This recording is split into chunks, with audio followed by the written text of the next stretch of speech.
What's up? Fucking bitch ass fucking YouTube player fucked up my music cue.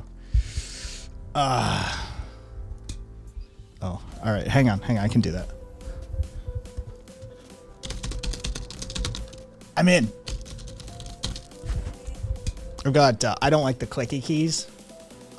So my keyboard is actually a soft click. Glazy, not by a long shot, but I love the attempt. Oh.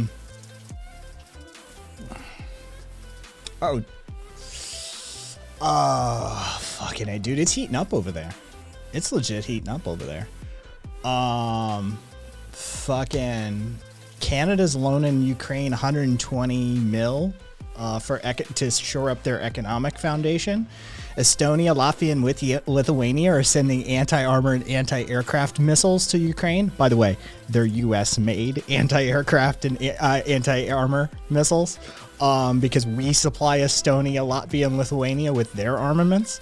Fucking the UK dropped like 30 spec ops, like elite troops, like I think fucking 2,000 anti-tank weapons.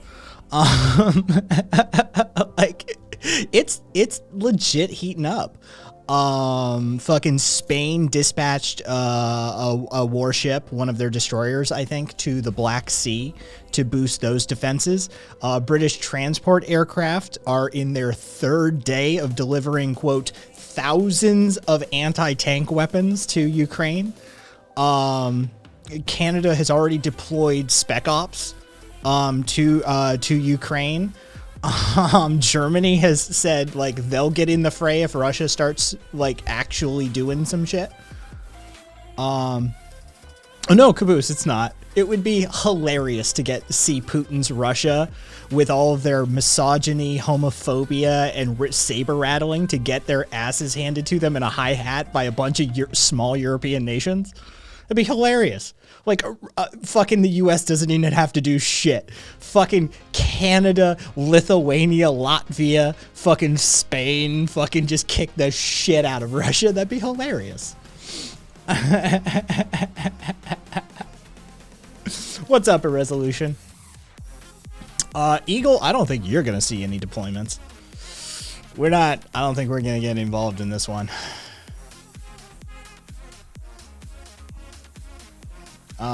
Yeah, Biden's already like, so I don't expect us to do much.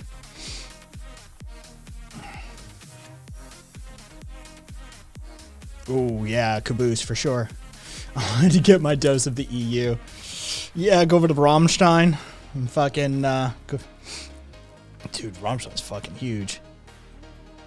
Just doing an existential crisis. Nice, a resolution. Everybody needs a good existential crisis from time to time. I hope yours goes as smoothly as they tend to. Bobby, even on a bad day, we can kick the shit out of Russia in a battlefield. Like, I mean, asymmetrically, they tend to, you know, Russia knows how to wage an asymmetric war pretty effectively, but an actual ground war with modern equipment, please, Russia get its ass handed to it. China doesn't want any of this. China will play from the sides. China will put some like money and influence on the ground, but China doesn't want any of this. There's nothing for China to win. There's no. This doesn't benefit China. This is Russia's play. The only benefit China has is destabilization. So, yeah, China's not really interested that much. They're just watching from the sidelines, rooting for everybody else to spend effort, money, you know, treasure and lives. Anything that does that, any expenditure of that and any distraction, that suits China just fine. They don't give a shit. They'll play both sides. They don't have a dog in this fight.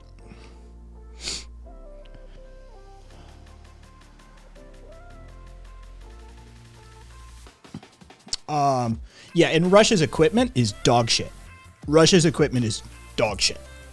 They have one functional, like, aircraft carrier, and it has to be tugboated everywhere. Not kidding, not exaggerating.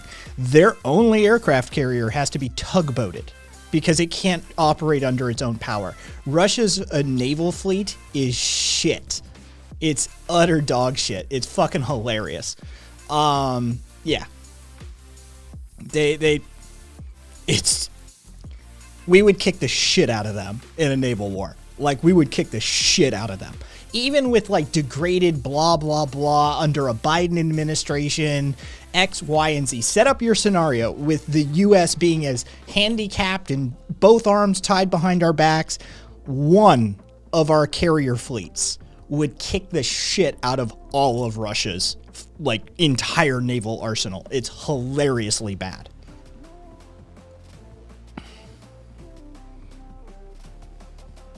Yeah, so oh, Jack, I'm not surprised.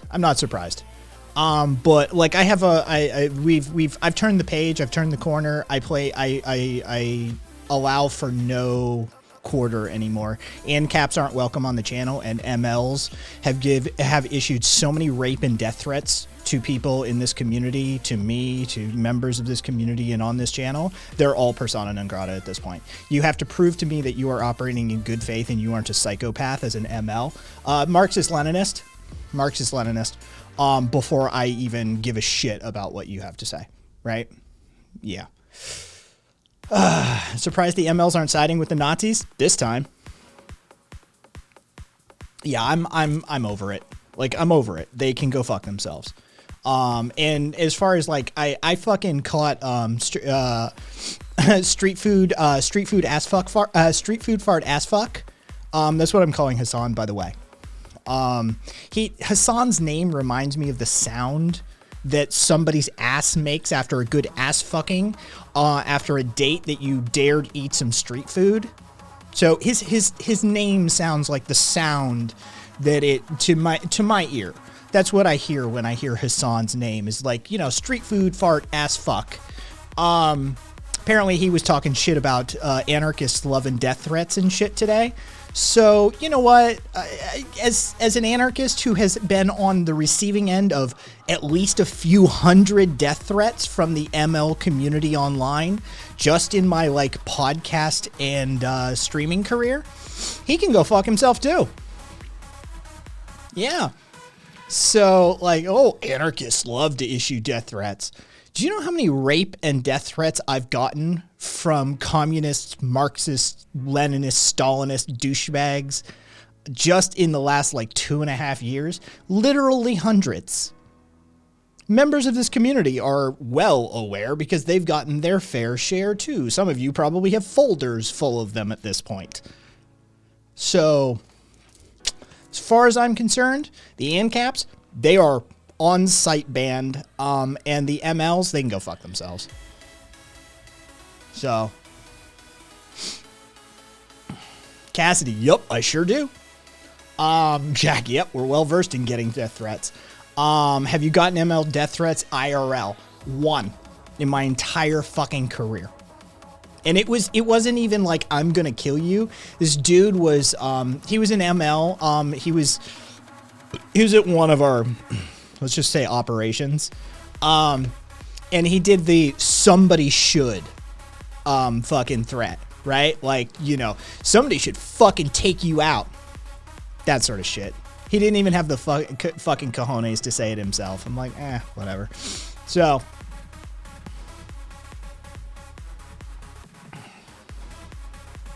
yeah. So, like, fuck him.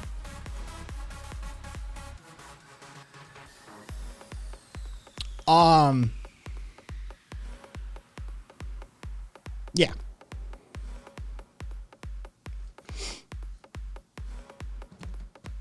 I've gotten a few. The majority of my death threats have actually been because I'm a gay man.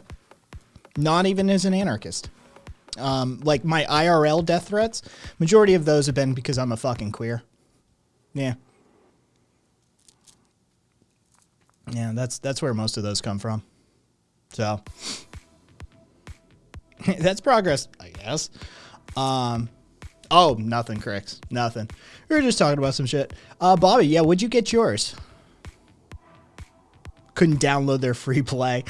Jesus fucking Christ. Dude, casinos are crazy, huh, Bobby? I've told that story before. I knew a dealer here at one of the casinos, and she, a black woman, and she had the like tight braids, the small tight braids, and blackjack.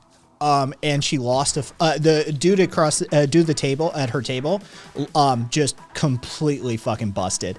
And he starts losing his shit, reaches over the table, grabs her by the fucking hair, and face slams her into the table. Right? I mean, Bobby, you've worked. Yeah, you've worked Vegas. You know what happened next. It was seconds, according to her. It was seconds. He was off his feet. Like he was just on his way. Yeah. Dude, just be better at blackjack. It's not that hard. I know, right? How long was he been holding? I mean, she didn't know, but I mean, Bobby, you know how that works in Vegas. You know, he was probably there for a day and a half. They tend to, you know, they'll get around to calling Metro eventually. How did I end up in this dumpster? I mean, they don't go for kneecaps anymore for twos. But they will hang on to you for a bit. What's up, Gemma? How you doing, Gemma? Gemma, I don't think I ever heard back. I'm sure you mentioned it. Never mind. I don't know. How did your thing go? How did that like interview that you were amping yourself up, that you were sort of like really working yourself up for? How did that go, Gemma? Did it go well? Please tell me it went well. Diamond, how? I mean, I ask how. I know how, but how? And I mean, I'm sorry, but audition still pending. Stat test, I got top 1%. Fuck yeah. Fuck yeah. Nah, they do things that don't leave marks and then call the police so they can't prosecute and get more money. I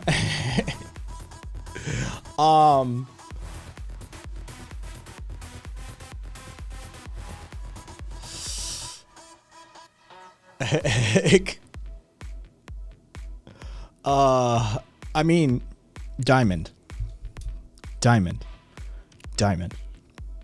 Why don't you own real assets? why don't you own land and real estate and like water rights? Why don't you own real things?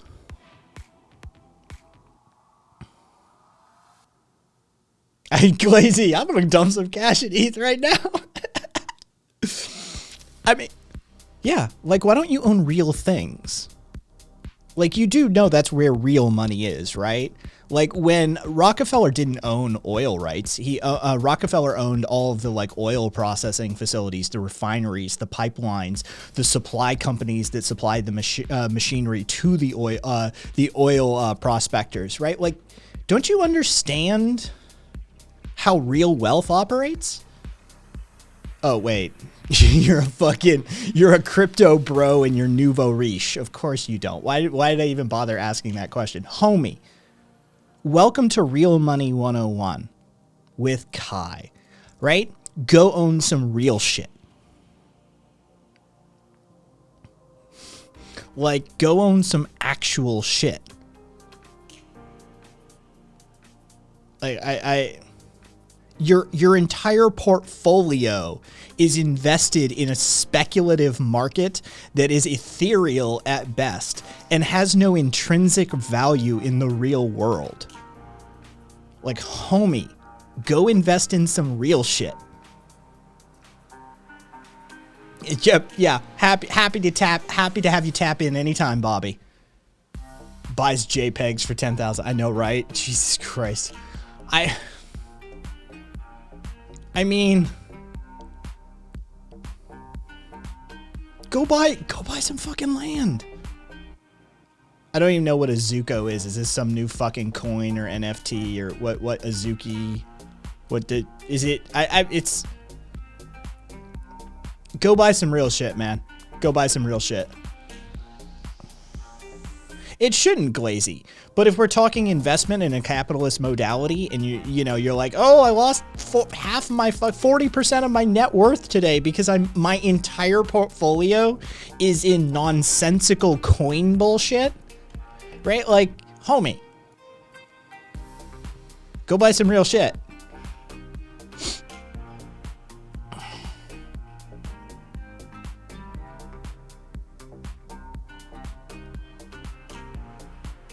You do understand that currency speculation is speculative market, right?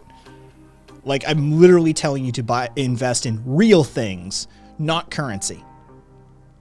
Did at any point in that diatribe did Kai say go invest in a currency market? He didn't, did he? Homie, go buy some real shit. Why do you think Bill Gates owns like half of the fucking farmland in this country? Why do you think Ted Turner's got like tens of thousands of acres on his ranch? Go buy some real shit. Jesus goddamn Christ. Fucking nouveau riche. They don't know shit, man.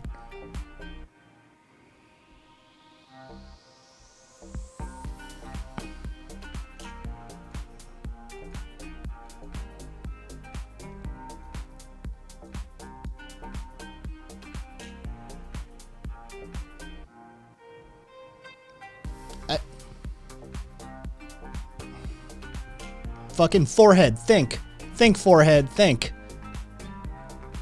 Even buying sneakers is a better investment than crypto and NFTs. Dude, sneakers, those sneakerhead guys, holy shit. Dude, those sneakers go up in price. I was looking at that like last year or some shit. I was like reading just an article on it. And I was like, holy fuck, man.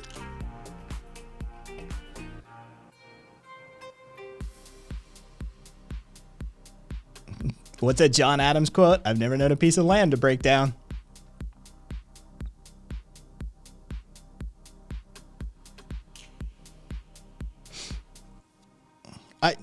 Dude, Cat, that's why this is the, okay. Somebody pointed this out today and I was like, yeah, of course. Like, that's where the Rockefeller comparison comes from. They said, you notice that like all of the companies that manufacture the equipment that mines crypto don't mine crypto. You notice that, like, NVIDIA never set up a crypto mining division. they just sell to these idiots.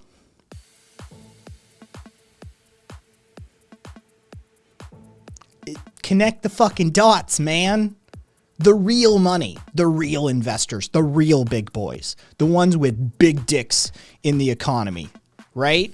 They're not in it. They're fucking supplying this shit, but they're like, yeah, right.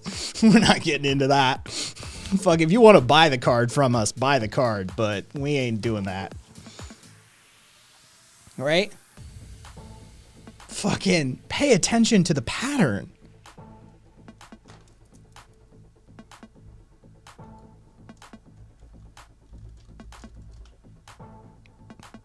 Yep, in a gold rush, people who sell shovels are the ones to get rich. Straight up.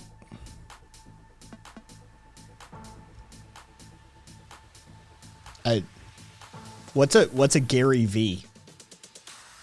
Yeah, what's a Gary V?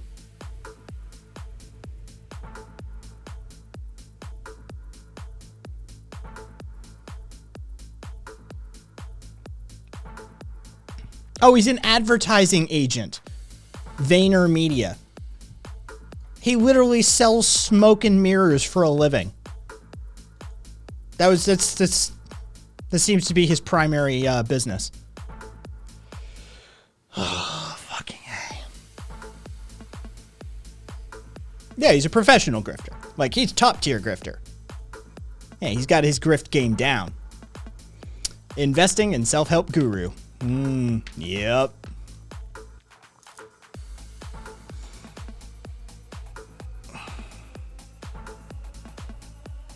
A gourmet grifter. Yes, Jack, I like that one. I may steal that in the future. A gourmet grifter. Yeah, he ain't your McDonald's grifter. He's a fucking gourmand. Yeah, I like it. Yeah, homie, like...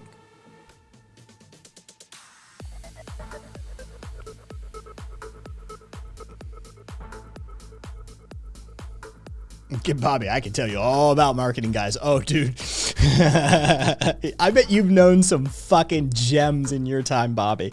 Dude, the gaming industry is full of them.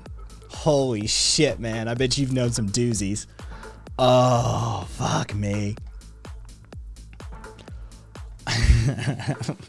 Look, I'm done. I'm done talking about this and riffing on it. Diamond, all I got for you, man, is get your portfolio back up, cash out a significant chunk of it, and invest in something actual, like something real. Something that can't just overnight lose half of its value.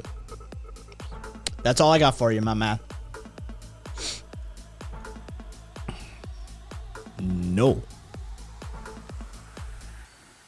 Diamond. No. Unequivocally. No. So, yeah. And besides, that's not handled by me. Binary, what you got? I combated the fact that I was being paid less wages than I was due. I got an extra 2,000 USD today. Today's a good day. Fuck yeah, what's up, Tiananmen? Fuck yeah, binary. Non-binary, sorry, not binary. Good job, binary. Non-binary, sorry about that. Good fucking job, though. Way to get yours. Diamond, no, it's just not mine. We've talked about some of the things that I own, and we own, like, familially, we own land, we own water rights and stuff like that. Yeah, like actual and stuff. Yeah.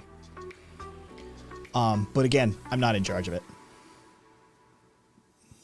Do you not understand how familial trusts work? Wither quote, I don't handle my own money, that's for others. Yeah. Why would I do that?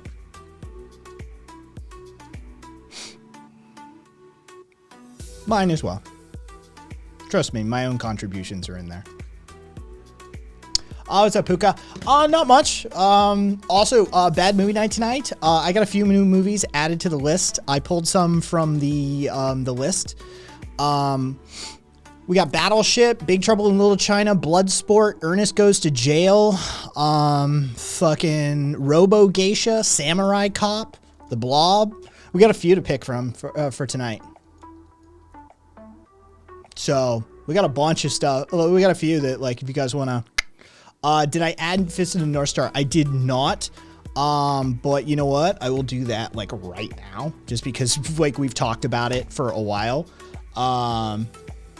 Ooh. That is not a fucking... Maybe I won't be adding it right now.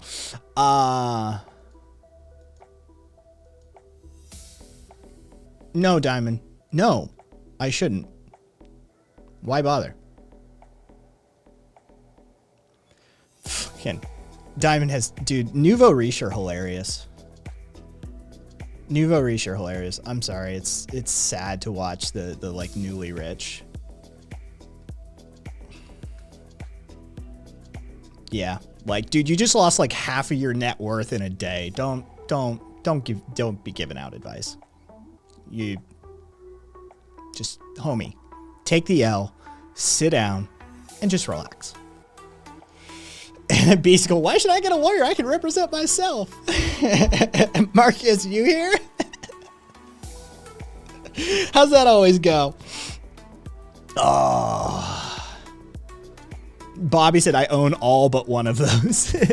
Bobby, I love your movie taste. If we fucking Marcus fucking end me. By the way, the info store opened today. Here is some of the info store as it stands. Oh, Diamond, you're adorable. Fucking, like, here's some on stratification economics. Here's some talking points on nuclear power to discuss it with other people. Here's like climate change, fucking talking points. Here is the like coup de grace. This is the crown in the crown jewel. This is the jewel in the crown. This is Marcus's work. Marcus put in so much fucking effort. Our legal section is goddamn fucking amazing. Here is the essential reading for jurisprudence and interpreting the law, torts and compensation, administrative law, fucking estates and trust, civil fucking procedures. Like, I mean, this shit is deep, people. Commercial transactions in goods, aka sales laws. Here's contract law, like criminal procedures, constitutional law, health law and policy, criminal law, fucking property law, fucking, I mean, it's deep. The legal section is deep as it stands right now. We got talking points on same-sex parenting. We got talking points on transgender issues. We've got political science stuff on like cancel culture. We got state theory sections. We got workers' co-ops and how they're more efficient and all of the studies attached to it. We got immigration studies, got definitional stuff, operational security for activist stuff. Fucking, dude, it's deep and it's only gonna get deeper the more we work on it, but it's open now. So fucking thanks to everybody who contributed. Thanks to anybody who will contribute. There's a suggestion section on the Discord as well. And so we could go from there. If you've got ideas, holy shit, Diamond, did you just sit on did you just shit on reading? God, you really are fucking you are fundamentally ignorant. Wow. Nonsense. Fuck, that's wordy. Where are the memes? Yeah, fucking nonsense dunking on him. What you reading for? Yeah, like, I can't imagine the guy who just lost half of his fucking net worth today. There's too many words. God damn, you are amazing. Che. Yeah. So yeah, the info store section does have a suggestions channel as well. If you've got any ideas for shit we should be talking about, that there's topics or talking points, words hard, fucking You really are amazingly dumb. Holy shit. Because we've got high level people in our community, Diamond. We've got highly educated people. Right? Like, that's even the people without collegiate degrees are highly educated in this community. You understand that, right? Like, check our skills exchange on our Discord server. We've got mechanical engineers, we've got lawyers, we've got philosophers, we've got anthropologists, we've got fucking, like, dude, we've got really intellectual people in this community. We got people that love the written word, love intellectual pursuits, love insights.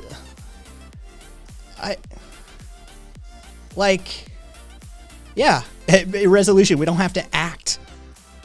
Right? Like, that's... Homie.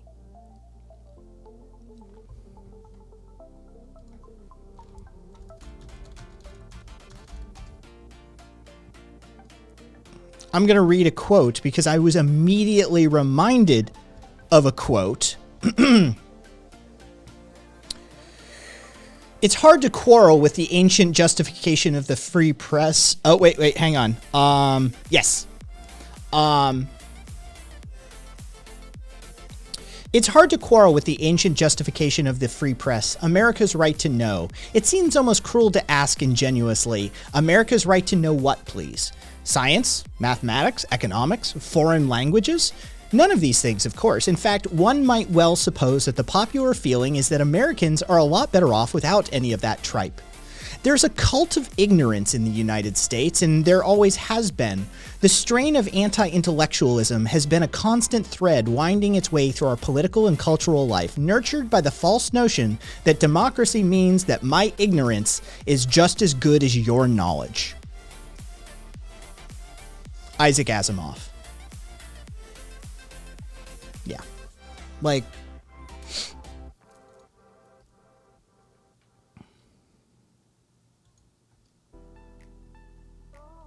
Yeah, kiss my Asimov. Yeah. I think Asimov saw it. There's legitimately a fair amount of Americans that revel in their ignorance. Willful ignorance. Like Diamond. Diamond doesn't want to know things. Diamond just wants money. And he doesn't even understand what real wealth is. This is the hilarity of the cult of ignorance, is that it leads to like the nouveau riche mentality that Diamond embodies. Half of his wealth in a day. Do you think the truly wealthy would tolerate such an investment? And especially as the majority of their wealth, right? Like that would never be a thing. But if you weren't ignorant of the facts of economics, investing, wealth management, that wouldn't be a thing at all for you. But you're not smart. You're just lucky. But not today, huh? Someone put up the Swede light into the sky. Swede! Oh, speaking of amazing qualifications in our community, hey, Swede, get on the air. You're going to love this story, Swede. You're going to love this story. Get on the air with me. You're going to have a good laugh. I'll let you go in like 10 minutes easy, Swede. You're going to love this.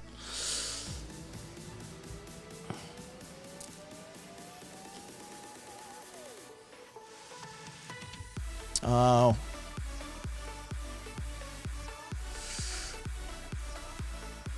Swede. Oh. Mute that.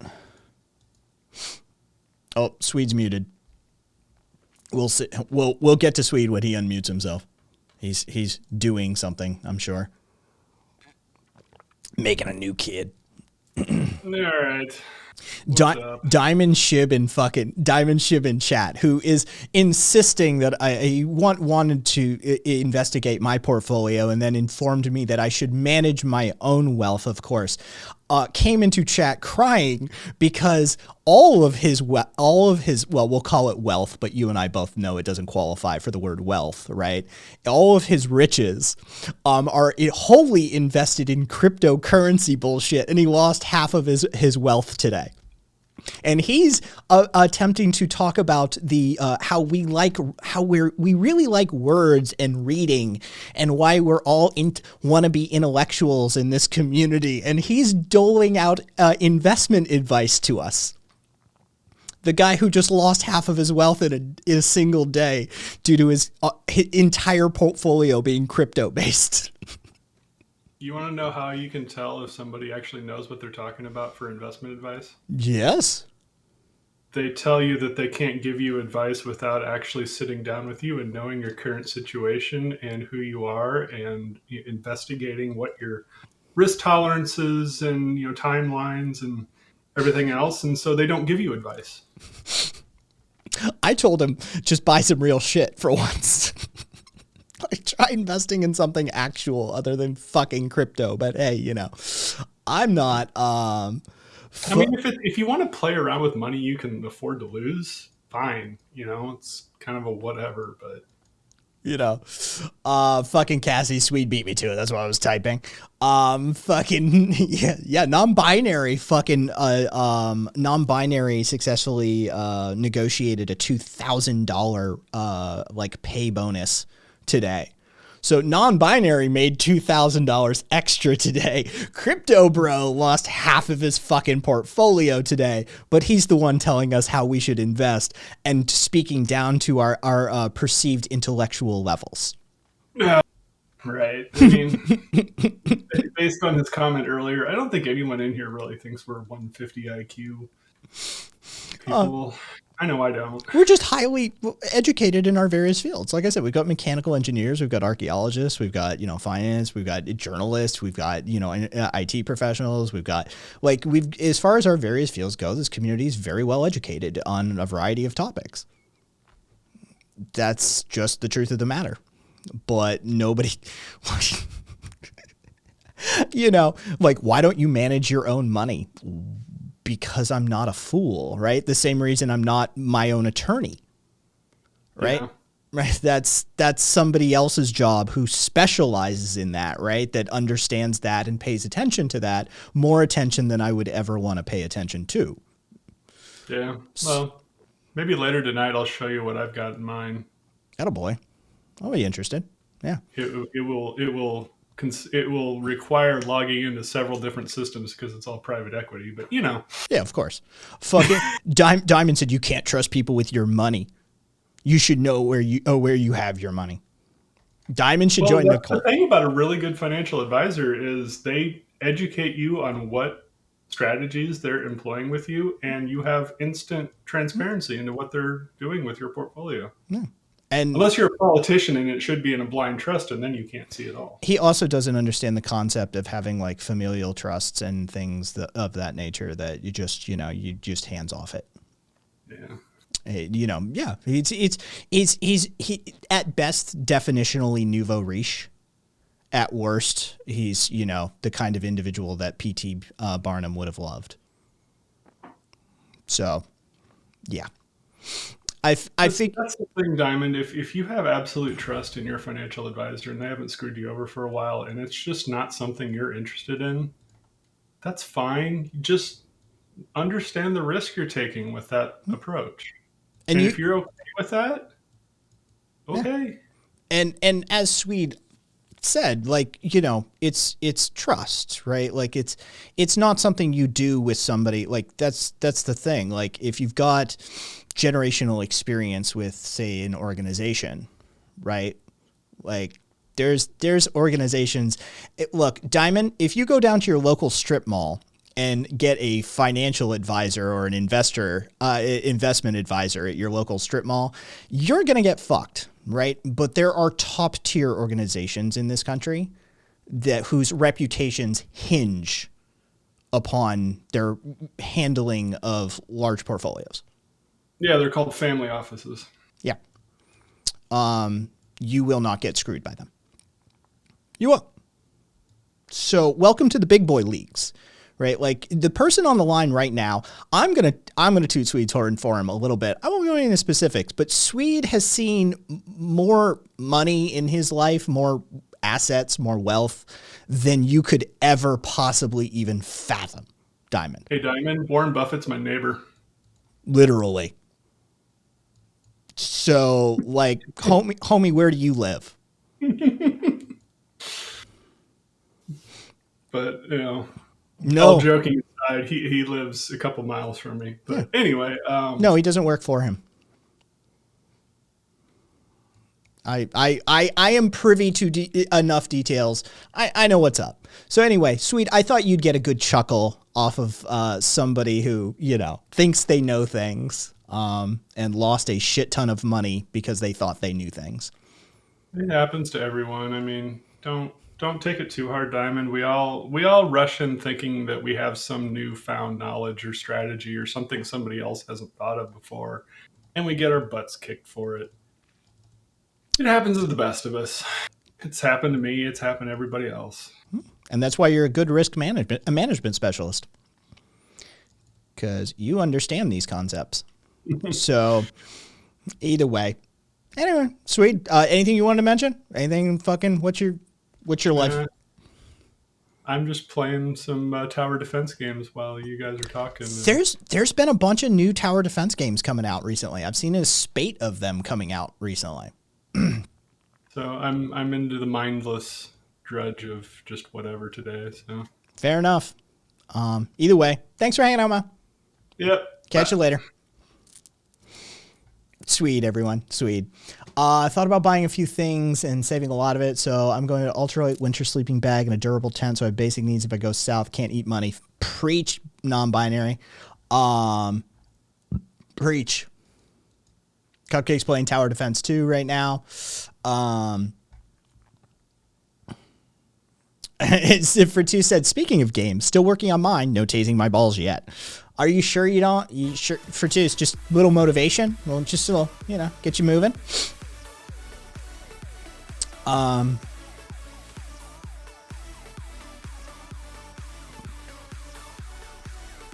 Crypto is in politics. Crypto's a fucking joke. I've seen the bundles marked for destruction. The Federal Reserve wants his rev. Fucking Squee. Hey, Squee. What's up, Lord of the Sith? How you doing, Squee? How's the sobriety going, Squee? Fucking.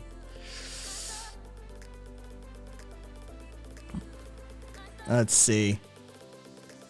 Yeah, Cassidy. Yeah, you've got experience in that field too.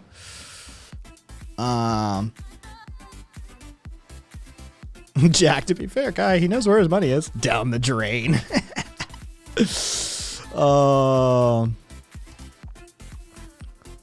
So good. Thank you, Squee. Thank you, Squee. I'm glad that you've still got the sobriety going, Squee. I'm glad that you fucking pulled it out of the nosedive.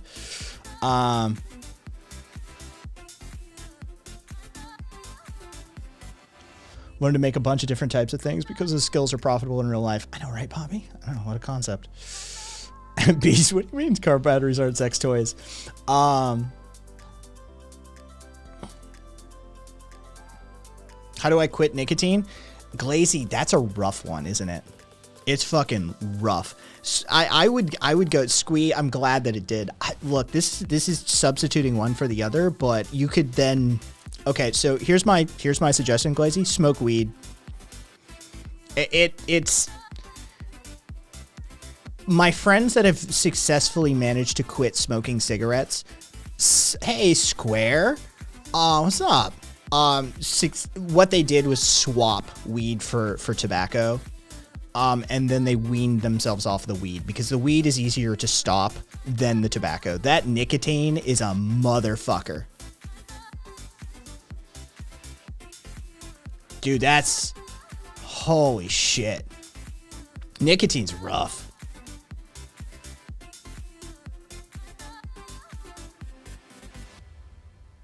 Craig's or just never started. That was my route. Yeah, I never did the fucking nicotine. To drop Nick, you need to grow a pair of balls and just quit. Good on you, Squee.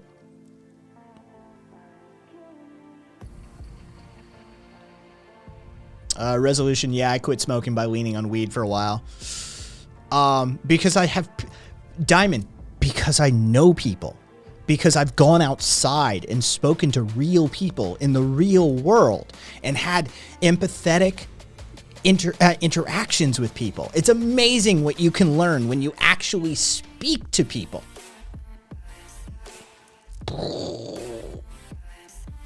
Galaxy brain shit, I know.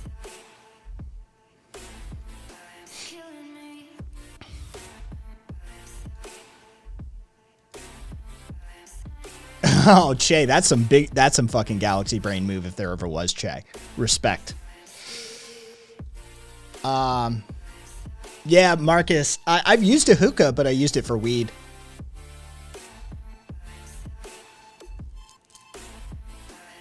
Well, a resolution, it doesn't help that usually if you're doing heroin, you probably have a cigarette habit anyway. And if you're gonna get off the heroin, you're gonna need cigarettes. Right? Like there's no fucking quitting heroin without smoking. Right? Like that's, dude, you're gonna need something to take the fucking edge off of that shit. Like, yeah. Yeah. Never smoked a hookah for weed. Oh, yeah, I mean, it's fun. It's fun. Aw, Squee, that's very kind of you. Thank you, Squee. Squee, you're good people. Oh, Jesus, Diamond, we've gone through this before. I'd have to take us out of politics into just chatting for that sort of shit. The only real one that, the big one that most people, like heroin. I've never done, like, I've never IV'd heroin. I've done Oxycontin and, like, the high test sort of opioids. But as far as the rest of them goes, you're going to struggle to name some, even up to and including research chemicals, and things that you may never even heard of before. Yeah, I had a good run. I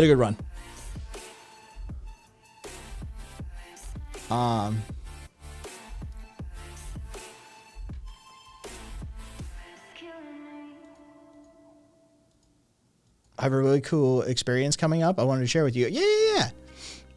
Because you grow the fuck up, Diamond. You can't be doing a lot of this shit when you're coming up on 40 and shit, right? You don't want to be that guy. These days, it's if I have a good day, I like, and I don't have good days anymore. I could do a little bit, I could do a few shrooms, but I've done more shrooms in my life than probably, like, I don't know, an entire fucking camp of hippies. Let's just say I had easy access for a very long time. But these days it's all weed. It's all weed.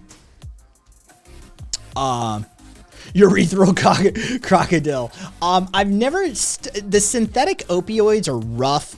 And I've never done anything urethrally, Marcus. I've definitely done, suppository, for sure. So, oh, well, I mean, Franz, was it Franz? It was Franz, right? Franz.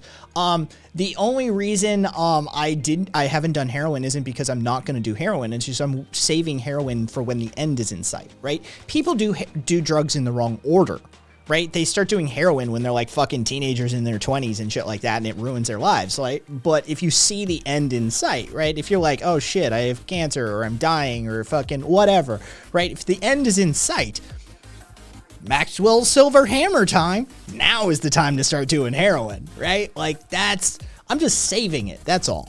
I'm saving the best for last. That's all. Yeah, it's not that addictive because it's shit.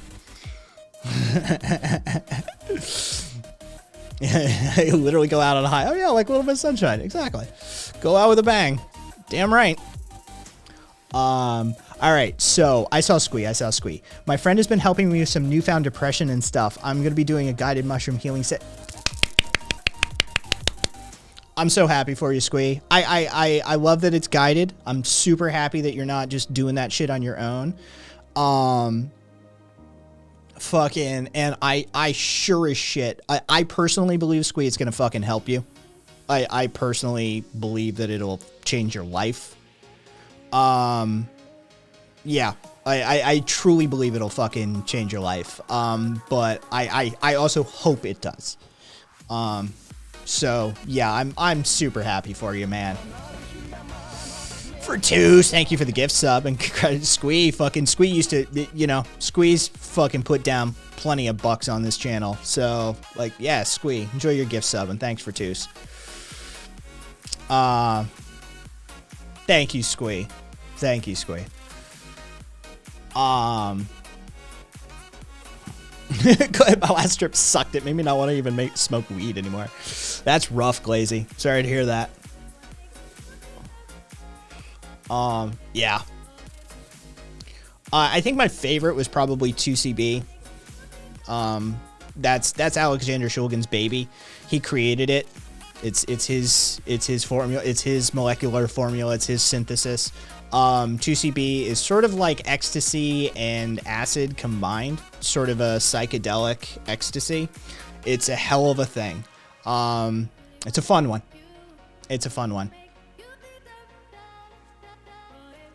Lord of the Sith, that's why the Taft-Hartley Act has to go. 1937 Labor Relations Act, aka the Taft-Hartley Act, has to go.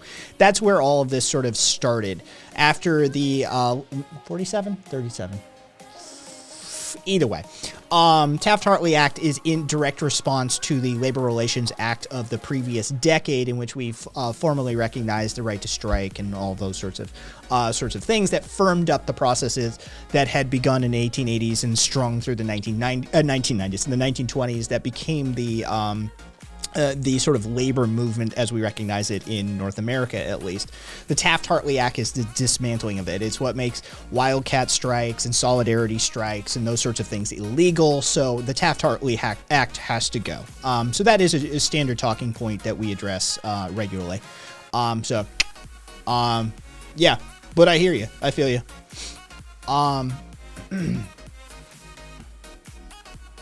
Oh, interesting, Aspen. Yeah. I'm a student of Alexander Shulgin's. Phenethylamines I've known and loved changed my life. Probably don't read it when you're 14. But you know, I've busted out. I've had the same copy of Phenethylamines I've known and loved since I was 14. It's my that book is beloved. It would, if this house caught fire, I'd probably risk burning my entire body to make sure that copy got out. That, my Hitchhiker's Guide to the Galaxy copy, that's a leather bound fucking, it's a high end copy. Like, yeah. So yeah, good on you. Good on you, Aspen. It's a hell of an experience. Good luck with it. I would never recommend that you do anything illegal, Aspen, but if you do it, if you do have the intentions of doing it, don't go small. Don't go small. Squee, I would get it, but I think my mom has it somewhere. It's on loan to my mom right now.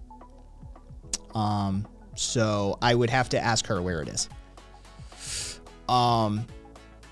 Yeah, she wanted to read what my favorite book in the world is.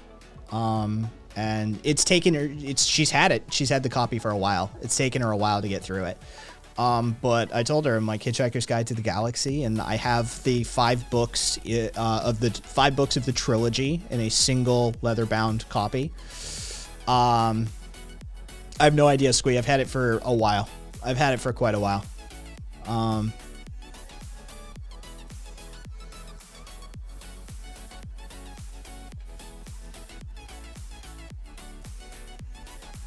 So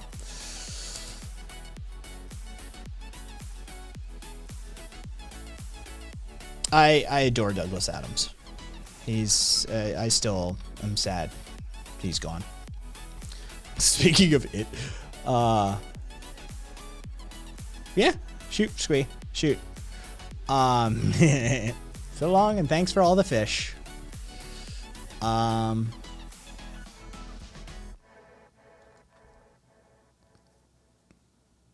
Yeah, I miss Douglas. No, I have not, Squee.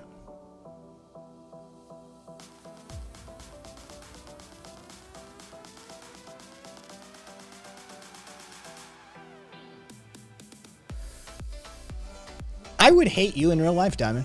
The more you speak, Diamond, the more I'm convinced that I would never get along with you in real life. Like you seem anti-intellectual, you seem anti-book, you seem like anti-fucking story. Like you legitimately Yeah, you seem like you're just like a terrible human being. Yeah. And Glazy, even if he is a troll, that just reinforces I would not like him. Yeah. Because trolls, I mean, let's face it, trolls usually have the dark tetrad, and they have maladjusted personality disorders, right? Like, I would not get along with that either, right? Who wants to hang out with somebody who's got like sociopathy and narcissism and Machiavellianism as actual pathological traits, right? Like, nobody wants to hang out with that person. That's fucking miserable.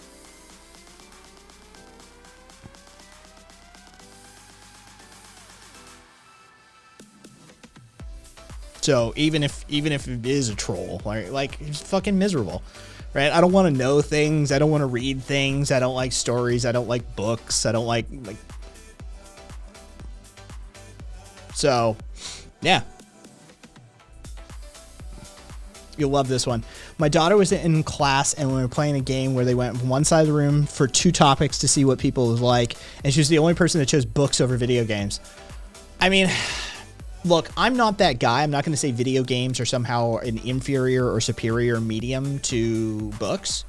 There's inferior books and there's superior video games. Video games are a more compelling storytelling format in many instances if done correctly, right? The fact that it's interactive and you can experience the visual elements of the world. There are some video games out there that legitimately are masterful storytelling experiences. But I can't compare them one to one. Yeah, as Jack said, they're different mediums. But I love that you've instilled that love of reading in your daughter, Squee. I think that the love of reading it's fundamental. It's fundamental. Squee. Yep. Wait, who went Mass Effect? Casual went Mass Effect. Swede went Coder. Knights of the Old Republic. Red Dead. Yo, fucking Red Dead is... Look, I haven't played Red Dead, but everybody who's played it, I've spoken to at length. I get it. Fucking, yeah, Red Dead fucking had Cat crying like a little fucking child. Yeah.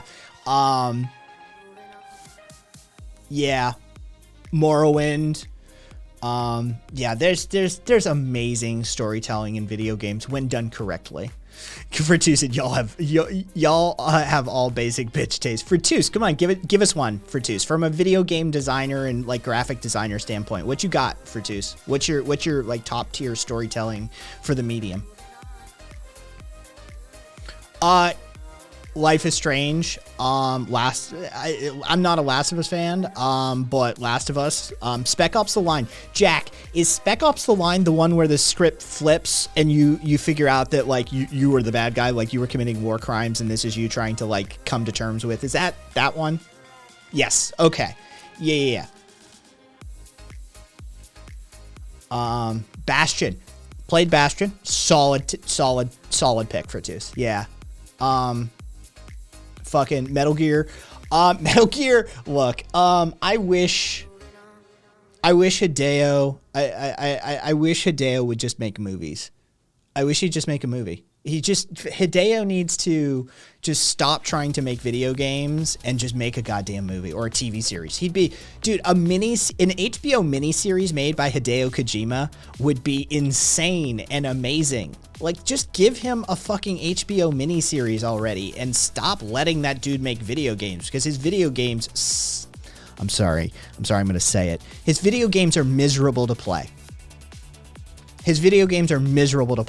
A lot of the Metal Gear games are fun, but the further along you go, you start noticing that the mechanics start to go by the wayside and it gets weird, and you're just like, dude, this is kind of miserable to play. The story is always great. The story is always amazing and intricate and weird and detailed.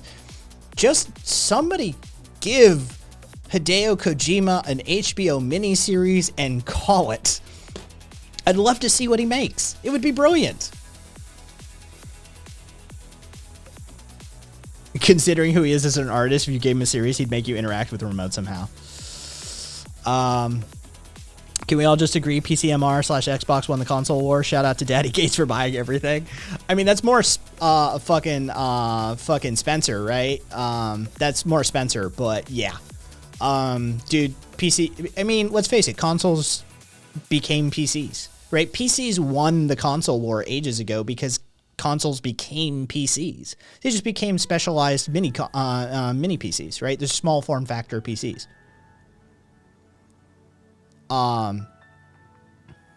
So, yeah.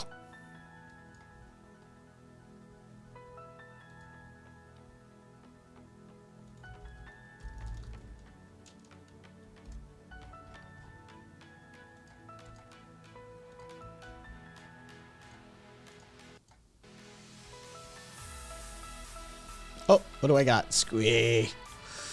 Oh, Squee sending memes. Oh,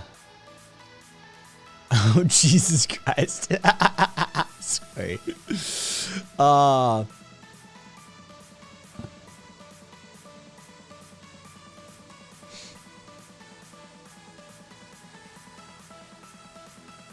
I don't know, Jack. I don't know. Darkwood. I don't do horror games. I mean, I was laughing mostly at the grinder meme, Squee. The grinder meme fucking had me giggling.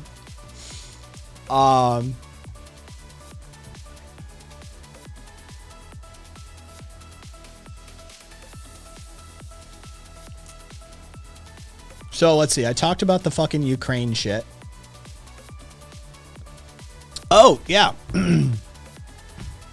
Y'all see the, I'm gonna Tokyo drift this shit, right? Y'all see the Tennessee law that they passed to, designed to allow adoption agencies to turn away same-sex couples on the basis of, like, written religious or moral convictions or policies? Well, guess what? A publicly funded adoption agency is now declining to work with Jews, too. Straight up. Yep.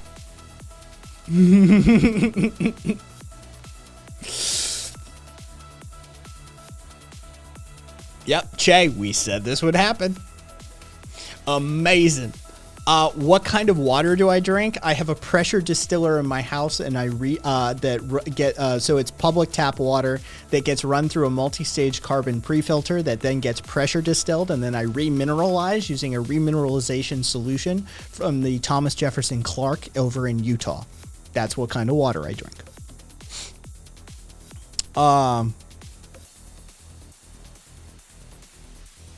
You activated my trap card. No,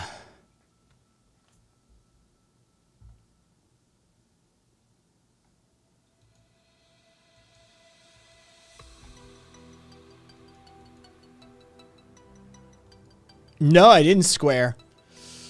I did not see that. Ancom, it's because you pull out a lot of the particulate that just builds up in the boil chamber and ends up as a like calcified, mineralized, like it literally turns into a concretion into the in the boiling chamber. So it helps with the clean out cycle. Oh, also it takes out some of the like it literally takes away some of the like VOCs and shit like that. Hey, Esk. Hey, finally on my annual leave, we'll be able to stay longer at night and watch the stream. Well, Esk, tonight is bad movie night after the stream on the Discord server. We watch shit movies. We get drunk and lit and fucking we watch shit movies on the Discord server. So feel free to hang out. And somebody's tagging me. Non-binary's tagging me. Did you hear about the lesbian couple in Mexico? No, I didn't. I did not.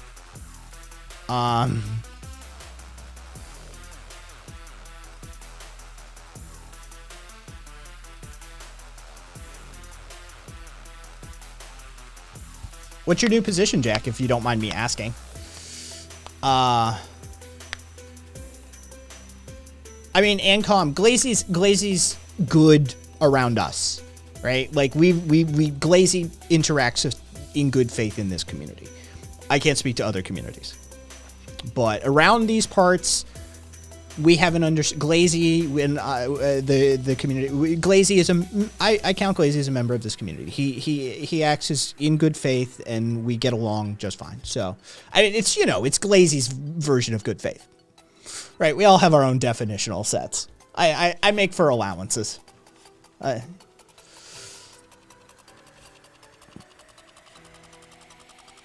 Yeah. So, I mean, that's me speaking on Glazy's behalf, but fucking outside of the bounds and confines, like I can't speak to it. So,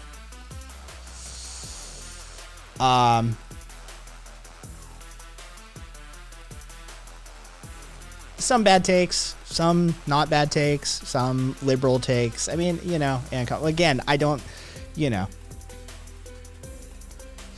is what it is. Oh god.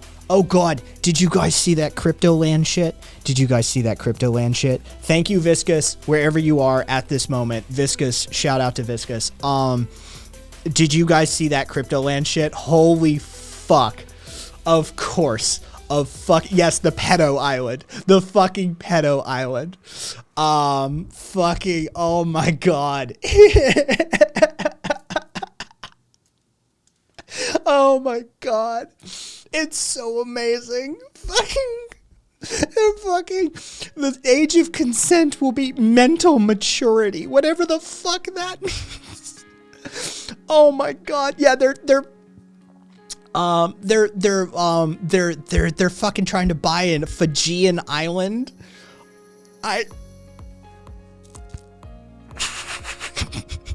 Hold on, let me see if I can find this cursed shit. This is the most, like, this is so fucking insane.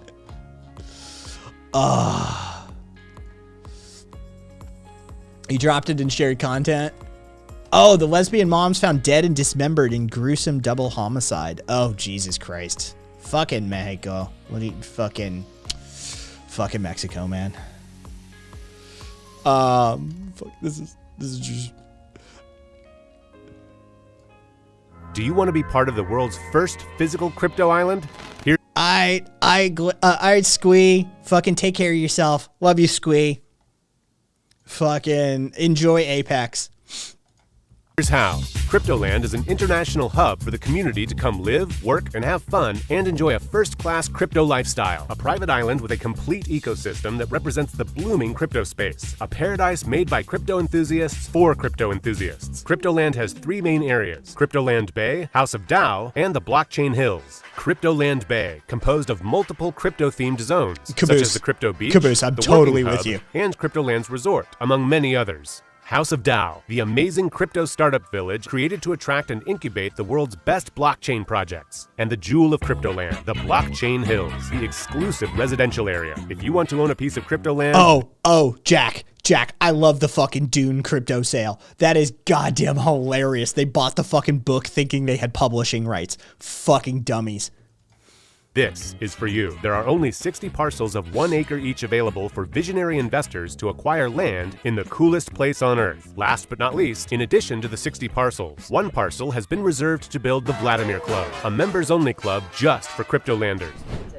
If they didn't have the video, if they didn't have the architectural plans, if they didn't have the purchase agreement already done for the island, if they didn't have the master plan for the government of Fiji already signed off, if they hadn't spent $500,000 of their own money getting all this stuff done already, then I wouldn't have been interested, right? But they've already done all this work for the past 2.5 years. That's incredible. This is by far one of the most ambitious projects I've seen, and what I'm easily the most excited for. I'm going to do everything in my power to make sure I get one of these lots. I highly recommend you go watch this. Look at the quality of this 3D animation. Yes. Hi. Yes, this please. Is me, Christopher, please. a crypto watch. degen with a crush for crypto kitties. I'm on my way to Cryptoland, the #1 crypto destination on Earth. You catch that? Did you catch that? Just let's go back. Pay attention to what he just said. Gen with a quality of this 3D animation. Hi, this is me, Christopher, a crypto degen with a crush for crypto kitties.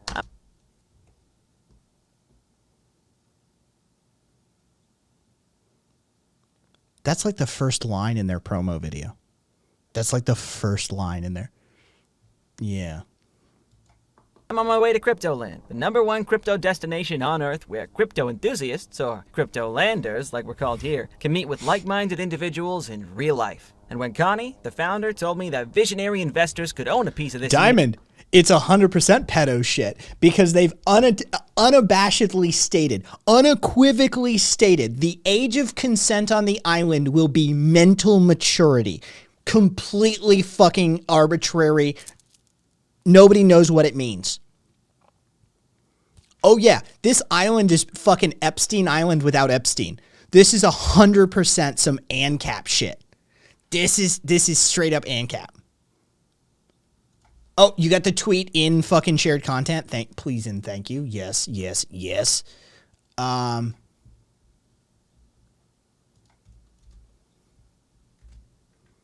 right.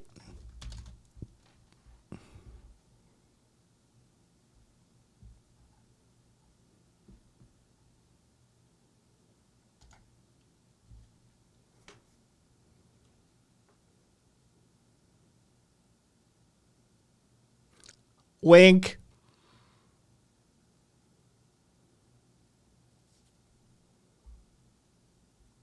Homie.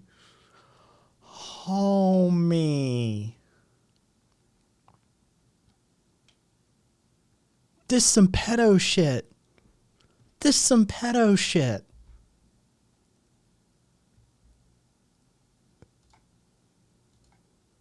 Yeah, Chaotica, self-report. Straight up self-report. island, I smash bought one of the 60 exclusive parcels on the block. It's not. It's been cross-verified. Dude, this has been checked. It's not. Get over yourself. It's a fucking pedophile operation, and you're defending it. Diamond, you're defending pedophiles. Diamond. Diamond, you're defending pedophiles. Wake the fuck up, man. You're defending pedophiles. Chain Hills. That's how I became a king cryptolander. And there it is.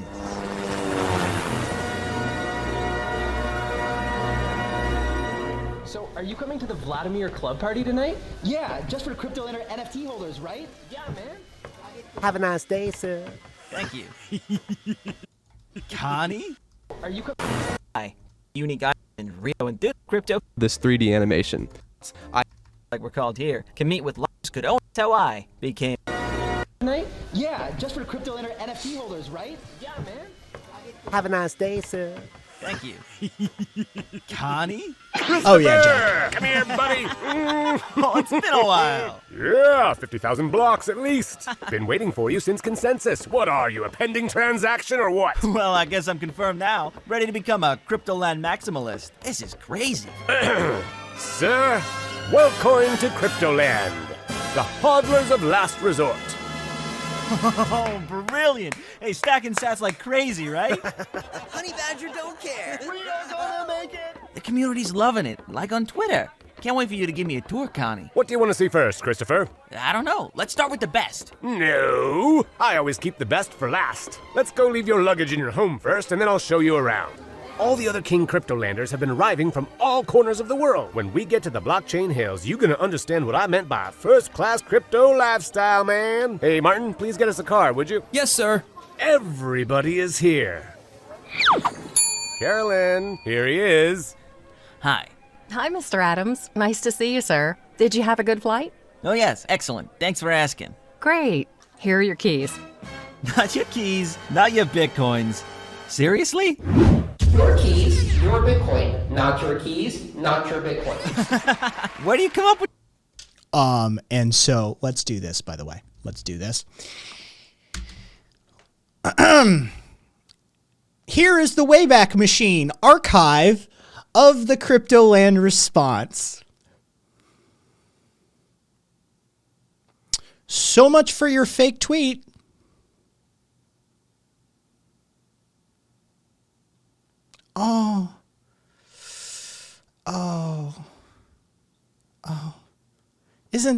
Isn't it beautiful? Yes, in fact it is. Yes, that is a true fact from Cupcake, by the way. The Wayback Machine is in fact admissible in court. That is a true fact. The Wayback Machine is court admissible evidence. Yeah.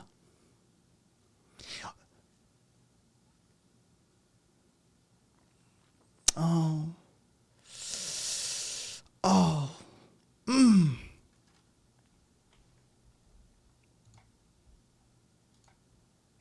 Let's go back. Let's go back and see more about Pedo Island that Diamond is defending. These crazy ideas. I'm not going to tell you where. Sir, the Lambo's ready. What? To the room! To the room, not the moon!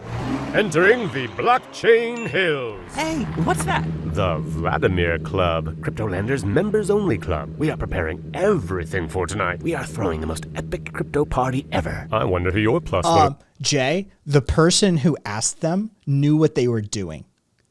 The person who actually asked about the tweet, who tweeted them, literally knew what they were doing and attempted to set them up. They asked them specifically, they tweeted out, what will be the age of consent on Cryptoland, knowing full well that this is a crypto-focused island set up by wannabe ANCAP types. And they knew this type of person is sus as fuck when it comes to age of consent. And so, yeah, they specifically asked them, what's going to be your policy on age of consent? Mental maturity should be more than enough. Winky face. This is a bunch of fucking ANCAP right-wing libertarian types who are obsessed with cryptocurrency. Of course you need to ask them about age of consent on their island. Mm-hmm. Especially given that it's a Fijian island with, you know, the Southeast Asia is like right over there.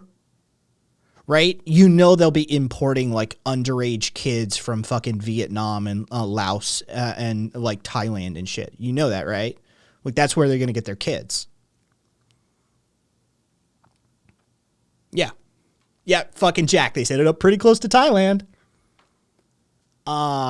Libertarians Stop Being Pedos Challenge 2022. Impossible. Probably half the reason it's there to begin with. Yes. Yeah. Like, this is the fucking libertarian meme. Everybody knows the libertarians are constantly fucking trying to get age of consent laws removed.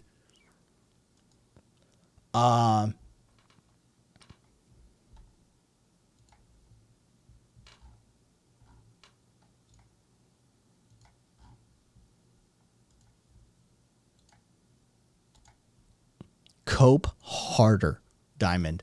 Cope harder.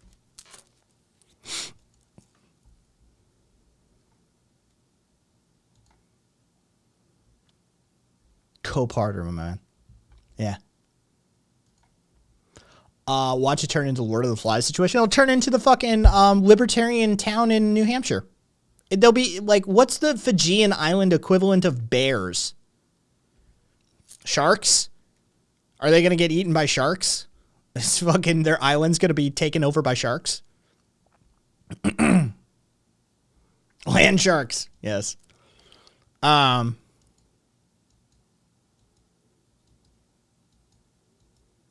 King cobras, coconut crabs. Yeah, right? Like it'll be the fucking libertarian New Hampshire town all over again, only with whatever the Fijian island equivalent of bears. Yeah, it's fucking Cope harder, my man. The fucking crypto people are setting up a goddamn Epstein Island in Fiji, and you're fucking defending it. Go harder. Oh, and if Vosh is a pedo, which I don't think he is, I think he uses it as a rhetorical device all the time, just to entrap idiots who don't understand his rhetorical devices. But even if he is, just hypothetically, if Vosh is a pedophile and it comes out that like he's legitimately a pedophile, fuck Vosh. Fuck Vosh. Fuck all the pedophiles. See, you know what? It's really easy to be like, hey, you know what? Fucking kids is wrong, and we shouldn't set up an island where it's possible to do that legally. See, you see how easy that is, Diamond? You see how not difficult that is? To be like, hey, fuck the pedophiles. Fuck all of them. right? Like that's not difficult. That's not difficult to go across that line. But your immediate go-to was it's fake. And even if it isn't fake, it's not that big of a deal. And even if it isn't that big of the deal, somebody on the left is a pedophile too. Cope harder. Ooh. 8 dangerous animals in Fiji to avoid. Yellow-lipped sea crate. They have saltwater crocodiles. Interesting. Blue-ringed octopus. Box jellyfish. Arukanji jellyfish. I can't do that word. Cane toads. Interesting. Fucking open.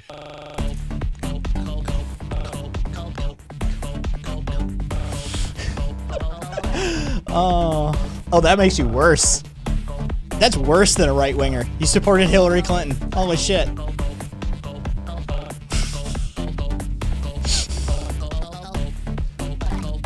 Bum, bum, bum, bum, bum, bum, bum. I'm coping so hard. I'm the coper. Cringe, clown. Oh, no, Cupcake. Glazy's not a lib anymore. Glazy's on his leftist arc. Yeah. Gotta catch up, Cupcake. Glazy. It's Urukanji.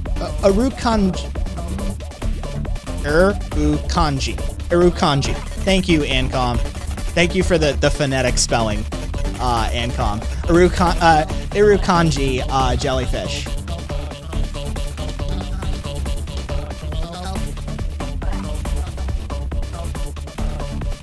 Glazy with the fucking base take. Democrats are right wing. Telling you, gotta catch up. Glazy's catching up.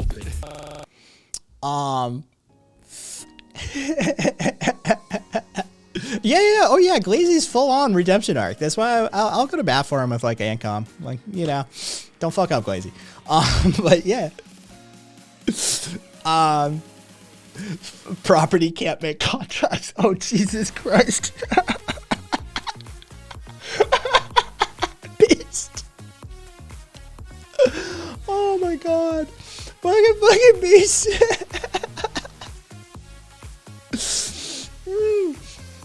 Funny how the NAP never comes up with considering child predators, says Marcus. Beast ats him and goes, property can't make contracts. Fucking brutal, Beast. Cheers. I love it. Oh, that was amazing. Holy fuck, Beast.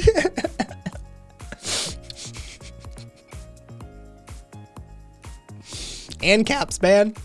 That's why they're not welcome here anymore. I'm done. I'm done trying to pretend and protect, right? Like I'm not even gonna debate them.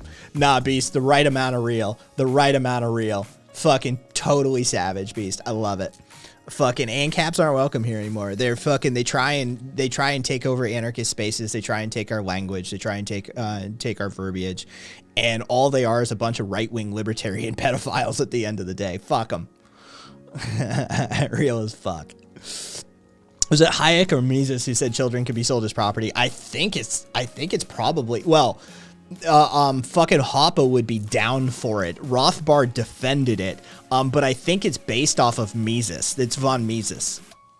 No, I don't like capitalists. No, I don't like capitalists. We're fucking anarchists, Diamond. What part of capitalists don't you understand? Fucking not a fan. Not a fan. Means of production, right?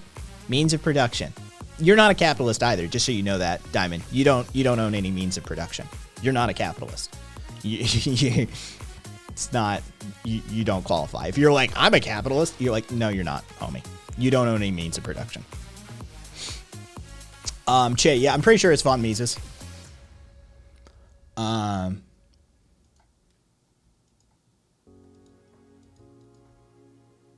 Yes. Swede with the take. Just because we're good at capitalism doesn't mean we support the system. Thugna Rip. Fucking what about indie video game developers? Are they capitalists? No, they don't own the means of production. They don't own the development suites. They don't own the computers, the manufacturer. Like, they don't own any of that, right? Like, they have to buy that from other capitalists. They don't actually own the development software either. Oftentimes, if they're using open source development software, then they don't even own that either. But that's properly open source to the community. So again, notice means of production.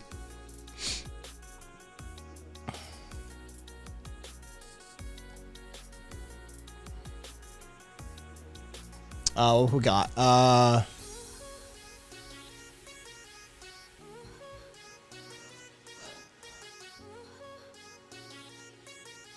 is that the fucking oh yeah, the Bored Ape fucking racist controversy shit too. I've seen it. Oh, seriously? Is Pedo Island fucking failing already?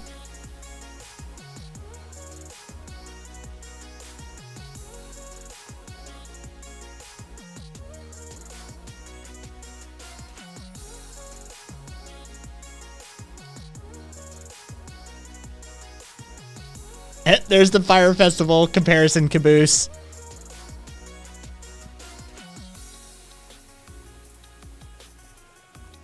And they talk about the age of consent. The actual age of consent in Fiji is 16, right?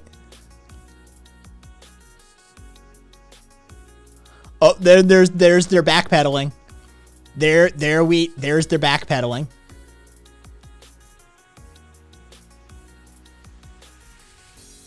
Oh God, they literally tried to defend it as we didn't understand. The person, one of the people who ran their Twitter account didn't speak English as their first language.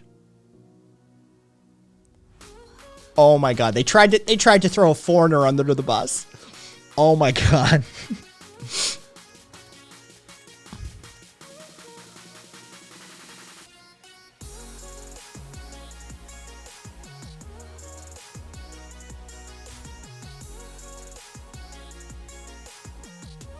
Yep. So the sail collapsed. Sail of the island collapsed. No Fijian Pedo Island yet, guys. Sorry, Diamond, you're gonna have to wait. Cope Island.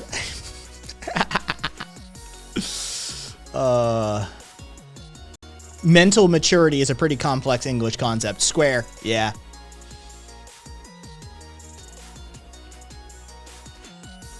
Is somebody not understanding that a private company can be publicly traded?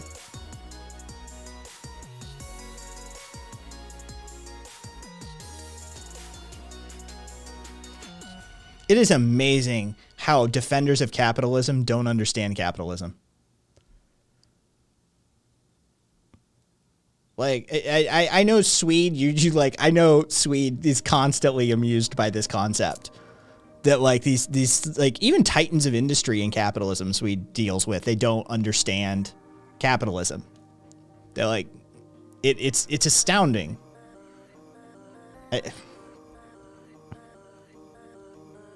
an anarcho-syndicalist, Diamond. Yeah.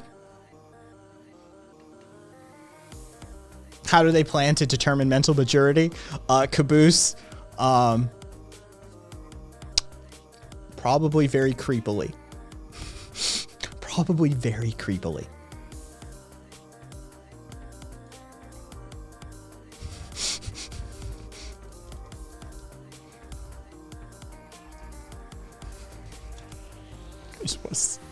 Let's see.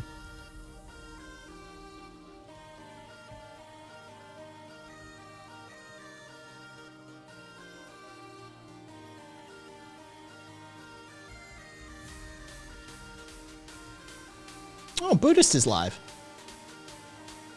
What's he playing? Dead Cells. Oh, Buddhist still fucking doing the Dead Cells grind. Remembers the U.S. Christians who said if it bleeds, it breeds.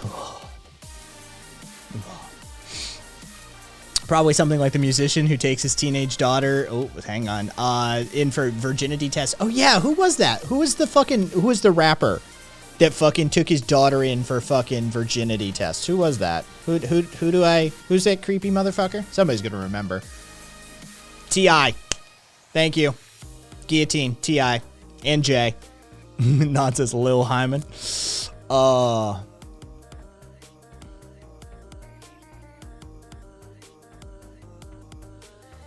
Oh, fucking Diamond. You want to know age of consent? It's 25 minimum.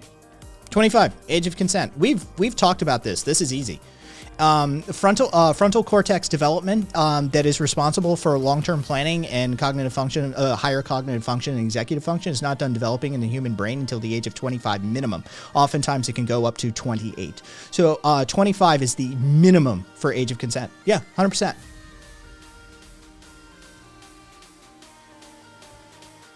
Every other number is arbitrary. Every other number is arbitrary.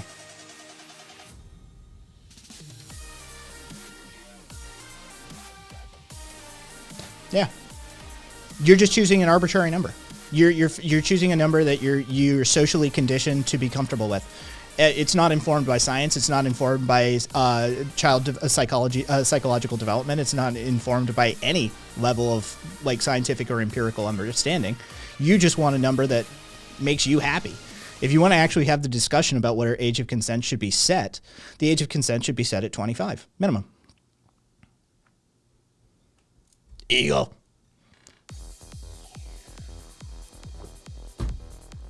Yeah.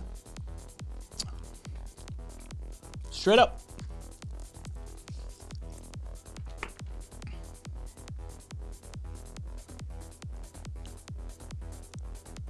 Also, the age to be a legal adult should be 25, 100%. Of course, Diamond wants it to be 15. 15 to 20 maximum to hedge his bets. He wants it to be 15. You know it. It's not pedophilia. It's hemophilia.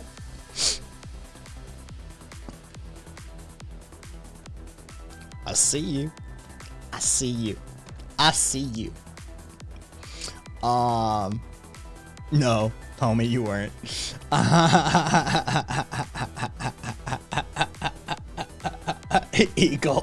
Eagle, that's the line right there, Eagle. That's the line. Stay on this side of it. So you know.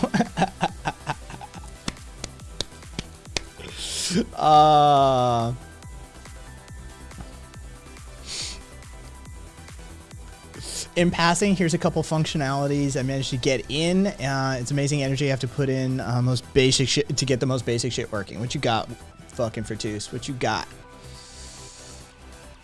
Shit. Oh, come back, Mitch. All right.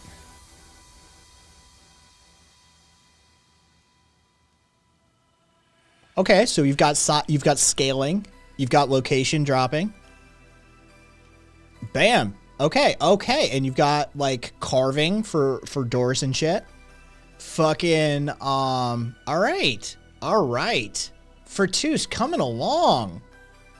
Oh, and there's the fucking text, like the sort of not texturing, but like, fuck yeah. Love it, Fertus.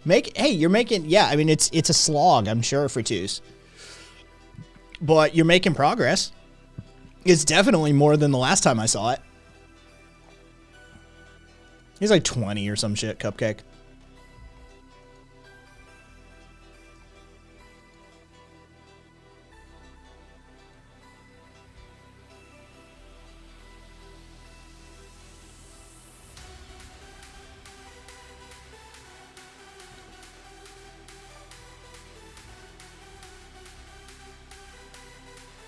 Last year, 3 cryptocurrency enthusiasts bought a cruise ship. They named it the Satoshi and dreamed of starting a floating libertarian utopia. It didn't work out. It never does. Oh, God. All right. Blah, blah, blah, blah, blah. Mm-hmm.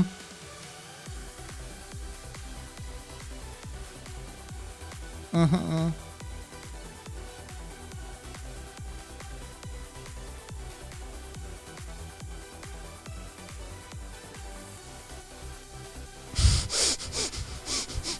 Literally. Jesus Christ. Holy shit.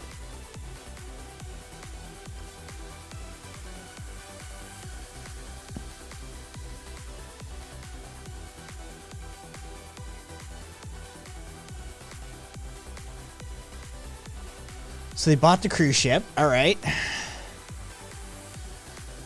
Panama, of course, was in on it. Fucking Panama and their fucking cruise ship scams.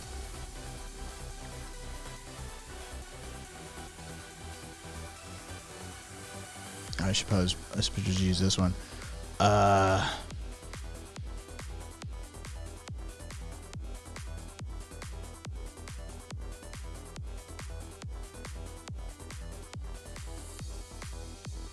The only cooking facilities would be in the restaurant.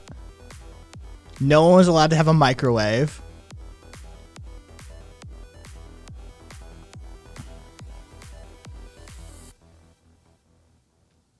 Residents get a 20% discount at the restaurant.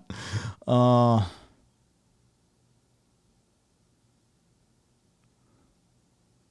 microwave, but mining rig. You can have a mining rig in your fucking cabin, but you can't have a microwave.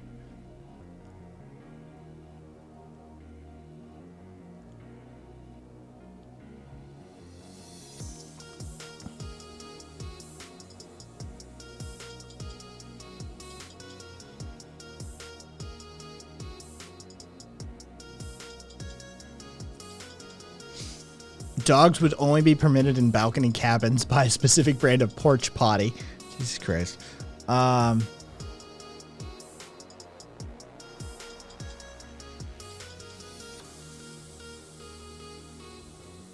No kitchen, tiny bathroom, tiny everything, constant rocking the ship on the water.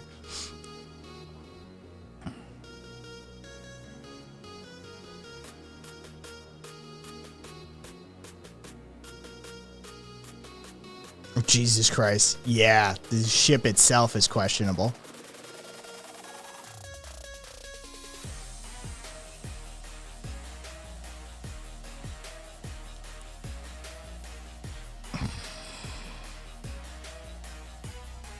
Holy shit, this was a shit show.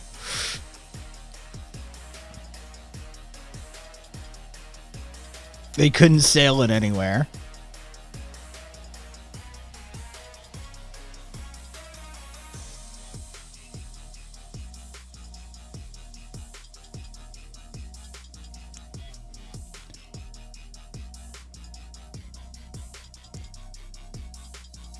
They couldn't deal with the waste, of course. They couldn't get it insured.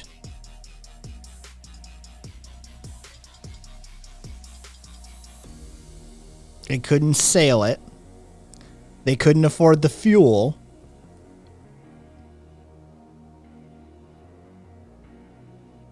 Jesus Christ. What is it with these fucking crypto bros not understanding the basics of this shit?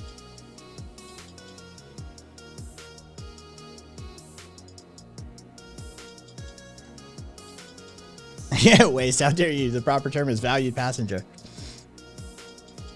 Yeah.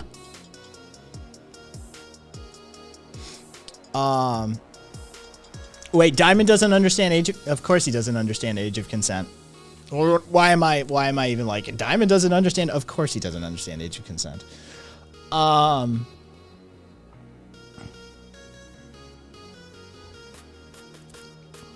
Maybe when he reaches the age of consent, he'll understand the age of consent.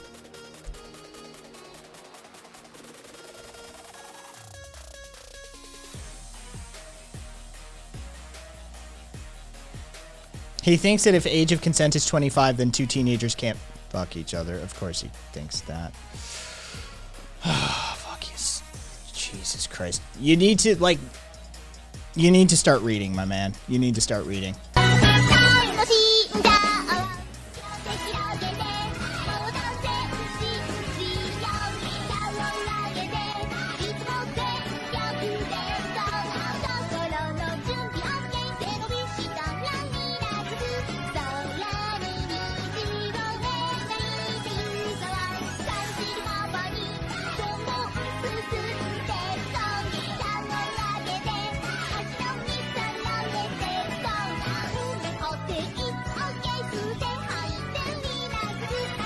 This is painful.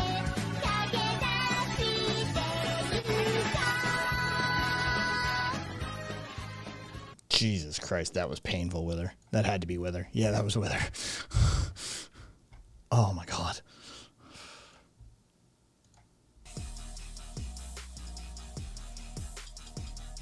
Oh, I mean, all of it's true.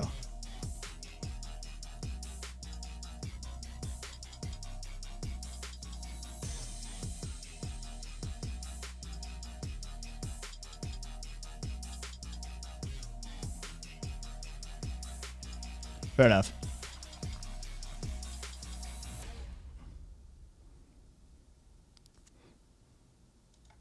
Yo, I know. Non-binary. It was on the screen. Non-binary. I don't mean it, no offense, but like you don't need to fucking post the excerpts from this fucking thing. Yeah. They fucking dismantled the ship, right? The same thing they were going to do with the ship prior to sail anyway. Like, it's just, of course they fucking ended up dismantling the ship. It was over. What else are you going to do with the ship is scrap. So it was a 30-year-old fucking cruise ship. It was time to scrap it anyway, and these morons bought it. Fucking. I'm sure whoever they bought it from, like P&O, like I think it was, fucking laughed their asses off. Like all the way to the bank. They're like, they just paid us how much for it?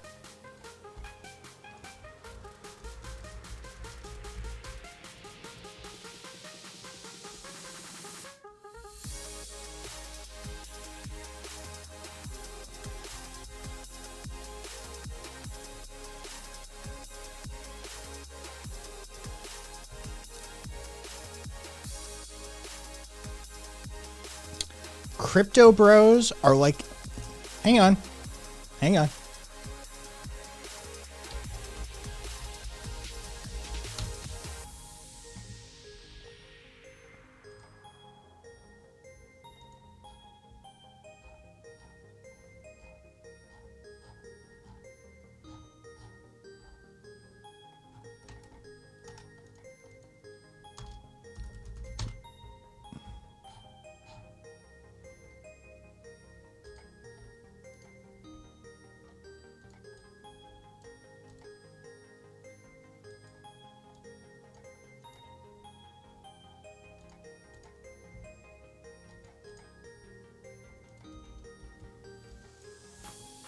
Look, everyone.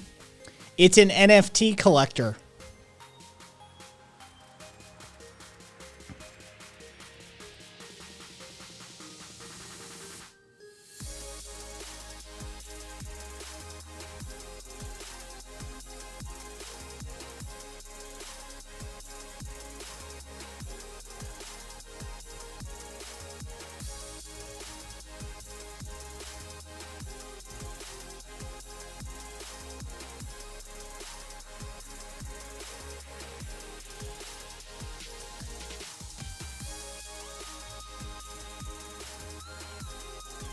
God, I love that. They're the Beanie Baby. They're the Beanie Baby collectors of 2020. 2022. This is just 2020 V3.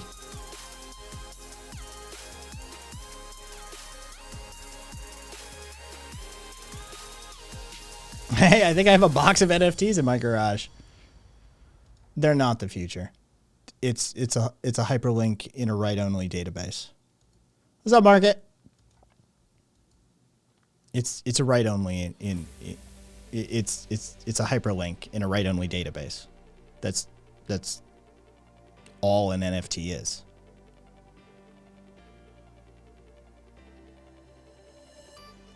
What part of this is complicated? I don't need blockchain to create a write-only database. This is... how? Yeah, Market, we covered it at the front. We covered it at the top. Dude, it's a fucking thing.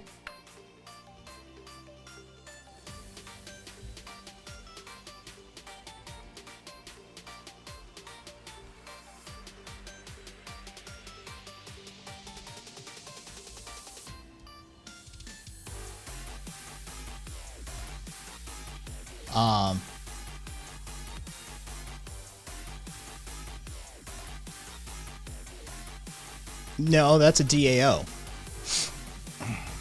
That's more under the distributed autonomous organizational structure, Jord, not an NFT.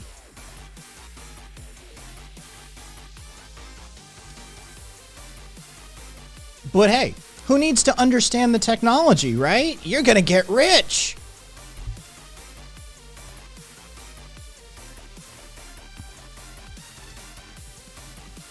Market, you need to sit back and reanalyze the situation if you think that's what's going on between Ukraine and Russia. You need to take off your I hate America glasses for a second and understand that Putin is driving that, not us. Right? Like that's, I get it. America bad. I get it. But that's not what's happening there. And any geopolitical analyst worth a fucking cent will tell you otherwise. Yeah, that you need to reanalyze market. Step back and take a second. Yeah.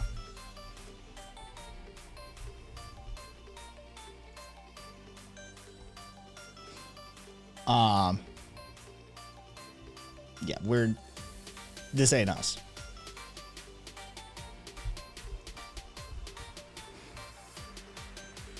Russia is facing a demographical collapse. Russia is also facing a economic, industrial, and intellectual collapse due to the fact that they sort of destroyed, they dismantled the journeyman educational system that Soviets had, which was highly effective, by the way. It's one of the few things that they did that was highly effective, and all of their engineers, all of their builders, all of the people with the experience of creating infrastructure and maintaining infrastructure. When I say all, I mean the vast majority of, have aged out and been entered into forced retirement under the Russian Federation system. They're facing a demographical collapse on top of that, and they're also facing a border dispute issue. So Russia, before they have that demographical collapse, needs to expand their borders to include areas of easy trade, such as the Black Sea. They need access to these ports. Ukraine is the easiest route for that access. There's also an element of sort of chauvinistic, nationalistic fervor that Putin is taking advantage of. And drumming the war drums at home to solidify his base, because he's facing the same sort of pressures that any oligarchical dictator faces when trying to maintain their power base. The fact that he has built I'm okay, Java. How about yourself? The fact that he has built himself a many billions of dollars palatial estate that is, draining their country dry. The fact that everybody in the upper crust of government and finance in Russia is associated with him in some way, shape, or form. That it's essentially a mafia situation, having captured governmental structures. This is sort of what you're dealing with. So you're looking at a Dugin-esque, Alexander Dugin-esque grab of attempted grab at regional geopolitical power. And so that's why Russia is doing this much saber rattling. They need that land. They need that access to the Black Sea. And so this has far less to do with any sort of NATO overreach or U.S. hegemony situation. That's the nationalistic fervor that Putin is using to drum this support up at home. And unfortunately, you bought into it because you've got your America bad blinders on. And don't get me wrong, America bad, I get it. But that's not what's happening here. And you can tell by the fact that America is reticent to even engage in this activity. Canada, Lithuania, Latvia, Estonia, Spain, UK, Canada, all of these are sending like literal military support, boots on the ground, weapons systems, financial support, whereas the U.S. is sitting back and basically Biden is doing what Biden does and twiddling his thumbs and making half-assed statements to the press. Yeah. We legitimately, this isn't us. This one's being driven by Russia. And there is a sort of a coordinated, centralized European response because this is a land grab. It's an expansionist land grab by Russia. If you pay attention to the Crimean expansion that was, successfully done by the Russian Federation a couple of years ago, that was literally a false flag, series of false flag events that were set up by Russian sort of militants that were embedded into the Ukrainian populace, and then Russia, under the guise of terrorist activity, slid in and started, a military campaign in that area and captured it. So yeah, this is a Putin play. It's a regionally based expansionist play by Putin's government for twofold reason. One, they need access to the Black Sea, and they need to secure that before the demographic collapse of Russia. And two, it's a whole bunch of nationalistic fervor saber rattling to distract from the fact that Putin and his cronies have drained Russia dry to a huge extent. I mean, a huge extent. The amount of money that Putin's cronies and himself have managed to drain out of the federal coffers for Russia is impressive. Like, it's sincerely impressive. Yeah. So, yeah.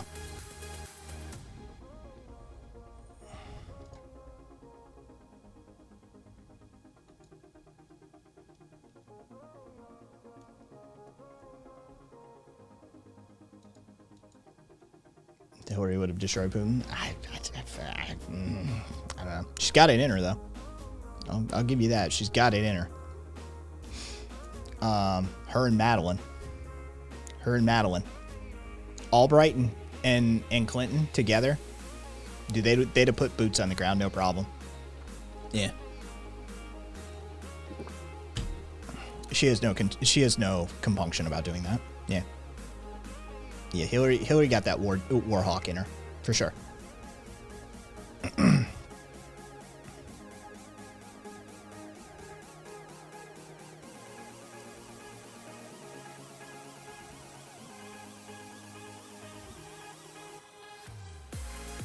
Yeah, exactly, Marcus. Yeah, she's way more hawkish than Obama or Biden. Yeah, she'd have fucking that. Yeah. I mean, she's many things, but homie, she don't play. Like, yeah.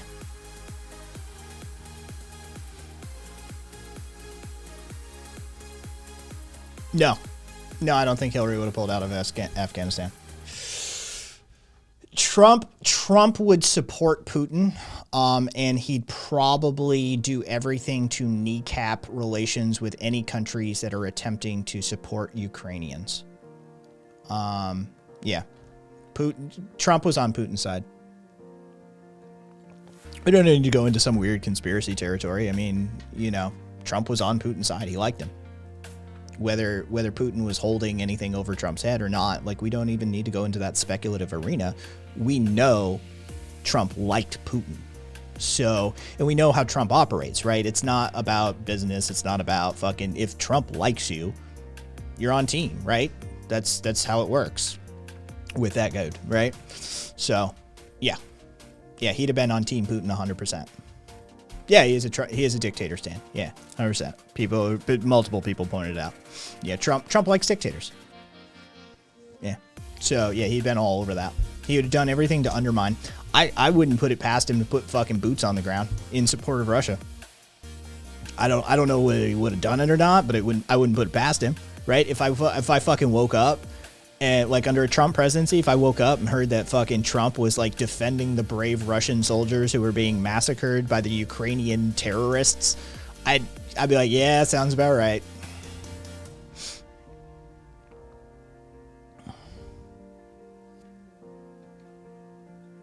Oh, it was fucking pointless, Market. Kim Jong-un does that. Like, that's standard North Korean policy, right? Every few years, they do a bunch of saber rattling. They do some ICBM tests. They do some, like, nuclear tests, right? They make everybody a little weirded out. And then they go to the table and they talk to whoever's willing to talk to them. And they say, well, we'll stop doing that program if you give us X, Y, and Z in aid or finance or whatever, right?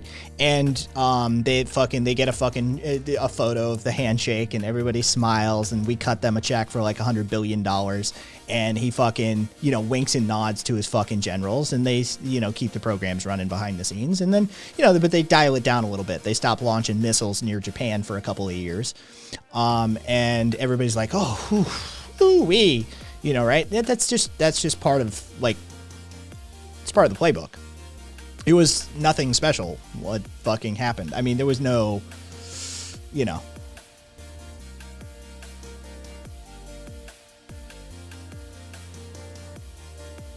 Lionel, why is that odd? You can understand that America has a shit record on recognizing other countries' sovereignty, and our incursions into especially Latin America alone is just fucking, the thing of legend at this point.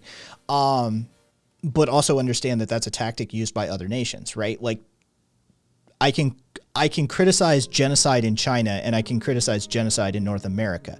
It's not complicated. There's no, how is that difficult for you to deal with? Like, I don't understand how people struggle with stuff like this, right? Like I, as an American, can criticize Russian maneuvers and Russian expansionist grabs in the same way that I can criticize American expansionist land grabs and mistreatment of indigenous population at the same time as China is mistreating indigenous population, right? Like it's really not complicated.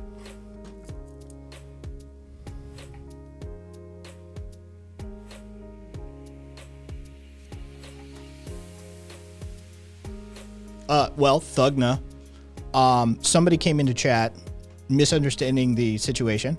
I clarified some details, and now there's one more person out there who at least understands the situation and can explain it to their friends and family and the people they encounter in their daily life. Learning things and further clarifying the nuance of geopolitical events or just life in general is a good thing. That is what brings about change, right? All of the change in the world has started usually a conversation amongst friends in a bar, a pub, or a salon, right? Like the founding of the United States was basically done over mugs of ale in a pub. You understand that, right? Like that was a bunch of drunken bros fucking hammering it out in Pennsylvania, getting absolutely shit-faced and talking about what they wanted to do and what how they thought they could do better. And then a whole bunch of shit spawned off of that. Right, like that's where everything starts. That's the fomentation point, right? There's where things foment from, is the conversation. It's where it starts. Action comes after that. What spawns after that? I don't know. But it's never a bad thing to add nuance to the discussion.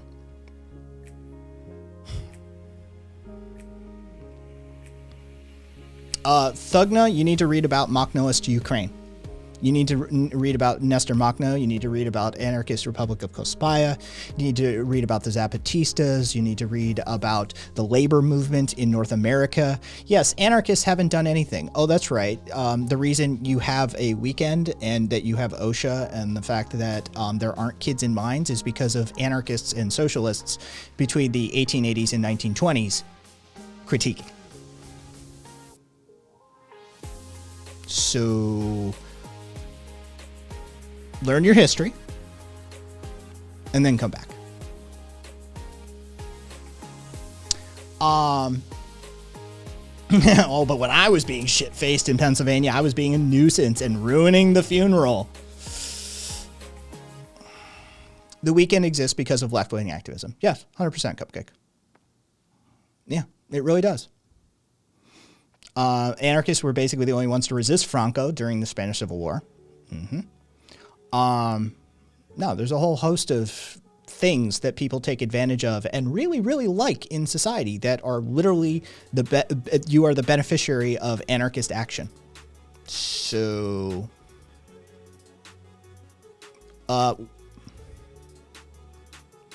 like, get over yourself. That's a lot of history to study.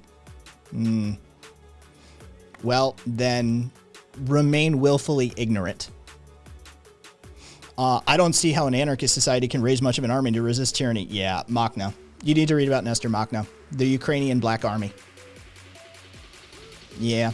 If you can't be bothered to copy and paste, which Shay graciously provided you the spelling of Makhno, Ukrainian Black Army, and if Ukrainian is too complicated, just go with Black Army. It'll get you there. Yes. A hierarchically organized group of anarchists that kicked major fucking ass. Yeah. So, again, been there, done that. As far as Cospaya goes, Cospaia, Cospaya managed to last for 375 years in direct defiance of the Papal States, the Catholic entity that was the Papal States. You know, the kind of people that used to burn witches and take over entire countries and, you know, ran purges all across the New World as well as the Old World. 375 years they kicked their shit in, and they were like a couple of square miles of territory. That's it. All it took was a couple of square miles full of anarchists, and for 375 years, they kicked the shit out of the fucking Catholic Church. Yeah, economically as well. That's why the Catholic Church leaned on them in the end, is because they became such an economic powerhouse. And when the Jewish people were being persecuted all across Italy, you know where they fled to? Cospaya. Because the anarchists have no issue, historically or contemporarily. When there's an oppressed people, the anarchists are there. Be it religious oppression, be it ethnic oppression, be it sexual oppression, be it land-based or capital or class-based oppression, anarchists are there. And our track record is really fucking good, actually. Just because you haven't been educated on it, just because you didn't bother learning anything, just because it was denied to you, because there is a poverty of philosophy, I understand that. You weren't taught these things in school. They were denied to you. And now you're kept on a financial hamster wheel and you don't have time to actually study these topics. Well, let's point you in some correct directions. Maybe go to my writing section on my website, kaisthings.com/writing. Read up on Cospaya, read up on anarcho-syndicalism, read up on the tent poles of oppression of American society. Right? Maybe take it from there and go and do some of your own, like a good neighbor, anarchists are there. When it came to the labor movement, 1880s to 1920s, like I said, anarchists, right? When it came to civil rights, anarchists. We were side by side with Black Panthers, right? A couple of them are anarchists. When it came to suffrage movement, anarchists, right? Fucking talk to Emma Goldman. Right? When it came to indigenous rights and indigenous fucking warfare for the rights of their land, dude, anarchists were there. Anarchists are on the right side of history, historically and contemporarily, going back hundreds of years. Just because you missed the page, just because you didn't get taught that in history, doesn't mean it didn't happen. There's a lot of stuff you don't know. Doesn't mean it didn't happen.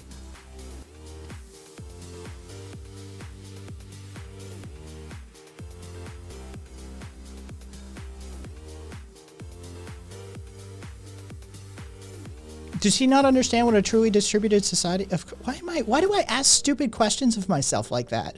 Does this person who's clearly willfully ignorant not understand X, Y, or Z? Why does Kai abuse himself like that? I don't know.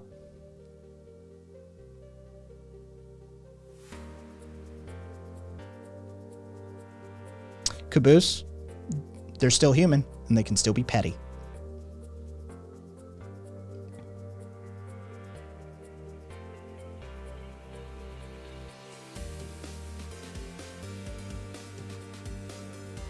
Well, ANCOM, many indigenous societies practice what we differentiate between anarchy and anarchism, right? Anarchy is the predisposition of humankind to create hierarchical distributed power structures, right? It existed with indigenous communities going into prehistory. That's generally what we define as anarchy, right? And then the formalization of the theory largely by European and moving forward, theorists becomes anarchism and anarchist, right? That's why we create that distinction. Is because many indigenous societies, dating back thousands and thousands and thousands of years into prehistory, practice these techniques. They utilize these technologies of thought. Because you go where the people are. You don't go into the wilderness and preach. You proselytize where the people are. You meet them where they are. Jay, take care of yourself. Love you, Jay.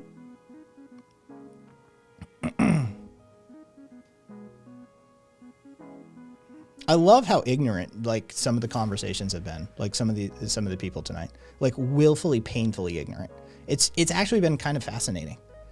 Yeah.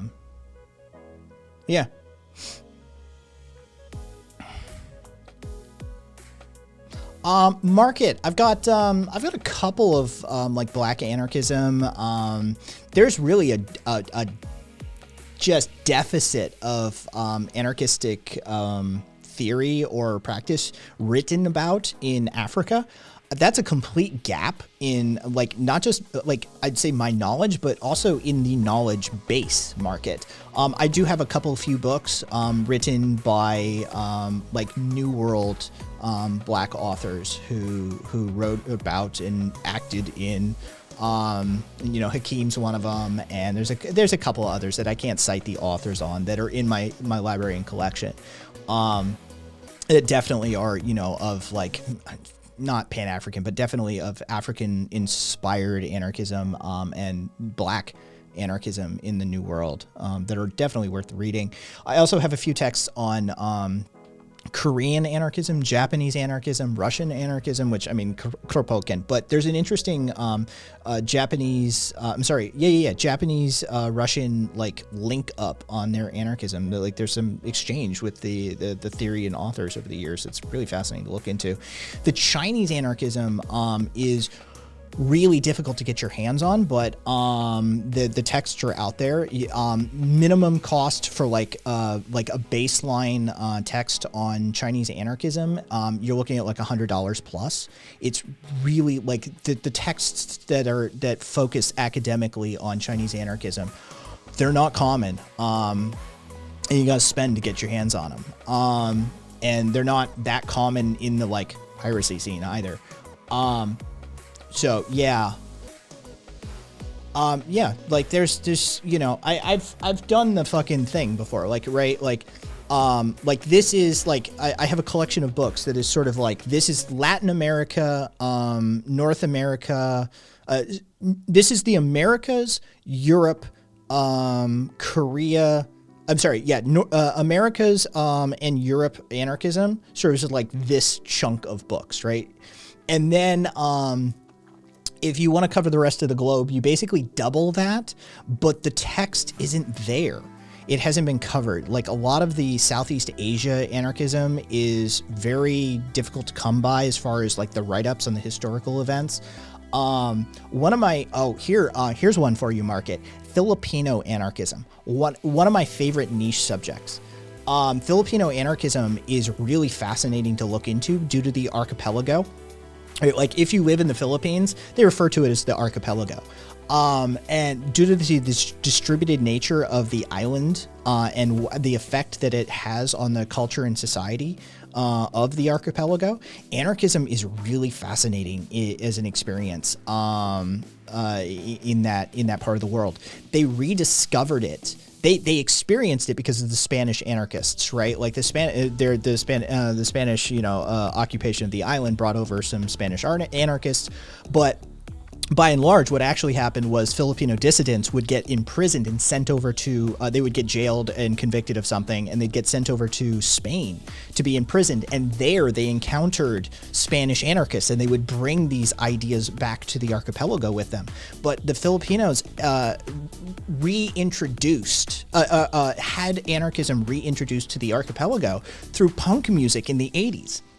So they sort of rediscovered something that had been with them tribally, like culturally, at a base level from the before time, that they got a sort of like the tightened up, refined version, the European theorist version of when their dissidents were sent to Spain and they came back with like new ideas sort of situation, right? Like, let's get rowdy. I mean, let's face it, 1800s Spanish anarchism, that's a whole fucking thing. And then they sort of like forgot it for a while. They set it aside for communism. The Filipino Communist Party is super violent, by the way. They assassinated a couple of people only like a couple of handfuls of years ago. The Communist Party of the Philippines literally assassinated one of their political rivals using a landmine, like, I don't know, 10 years ago or some shit like that, right? Communists in fucking Philippines, they're touched. But they literally rediscovered anarchism through punk music in the late 80s. And through that, the anarchist community, in conversation with the local tribal leaders and the various diaspora across the archipelago, really aligns well with their cultural norms and how they do things anyway, because they've always been a distributed community in the Philippines because of the archipelago. So they understand that we have to be able to produce or do things here as well as here, as well as here, as well as here. So they're very focused on self-sufficiency and the distributed hierarchical organizational modality. So there's a couple of anarchist organizers in the Philippines that are fairly notorious, and their organizing efforts are astounding. The communities just pick it up. They just pick it up. They're all for it. Like, they really get it. Filipino anarchists really fucking get it. And they get to it really quickly. The success rate for an anarchistic activist or organizer in the Philippines is well and above most places on this planet. Independent, community-based health clinics, community-based libraries, community-based, like, all of these sorts of things. Yeah, it's super fascinating to study anarchism in the Philippines. It is one of my favorite subgenres of anarchism in the world. Am I against racism? Yeah, I am. And Wither, Kai's getting to geek out. I know, right? It's obvious when I get to geek out on that sort of stuff. And I really do find it fascinating, especially when you start talking about these, various groups within the anarchist diaspora, within the anarchist milieu, as it were. But I do really think that the Filipino anarchist scene is one of the most worthwhile studying, because they have the most effect as far as like on the ground modern day organizing goes. They just fucking get it. It's a fascinating group to study. And if anybody wants like recommendations, I can look some stuff up and get you some of the essays written by and blah blah blah blah blah. A police officer was shot dead and another fighting for life. That's what new in New York City. Womp womp. Anyway, so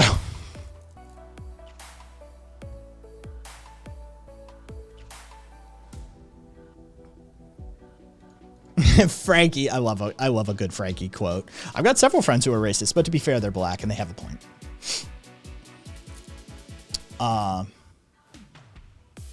Zerum, before I forget, I'll be right back, Zerum.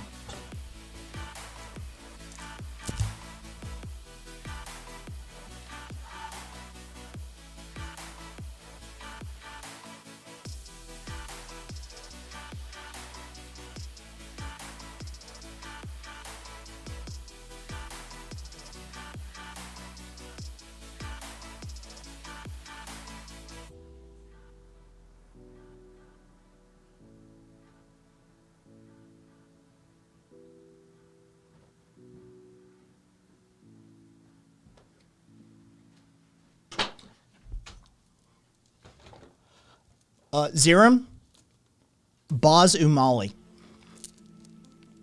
I knew it was Boz, I just didn't know his fucking last name and I had to go look it up. Boz Umali. Basumali. That's who you want to look up. He's an essayist and an anarchist organizer. Start with him, circle out. He'll get you some good stuff.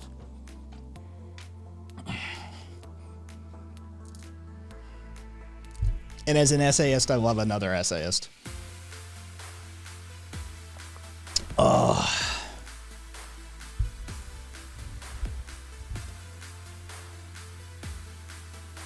How are you this...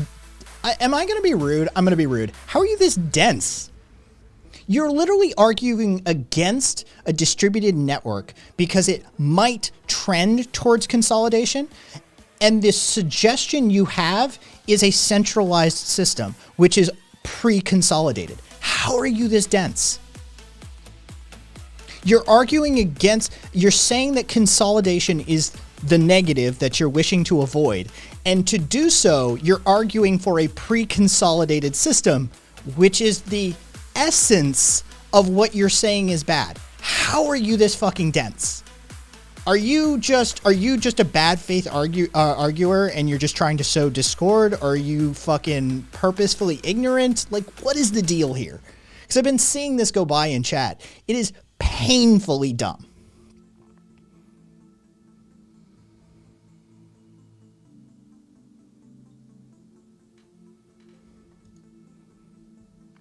Square.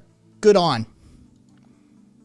Yes. That's the Archipelagic Confederation essay, I think. Right? Yeah, it's one of his essays. Yeah. He's got a bunch. All right.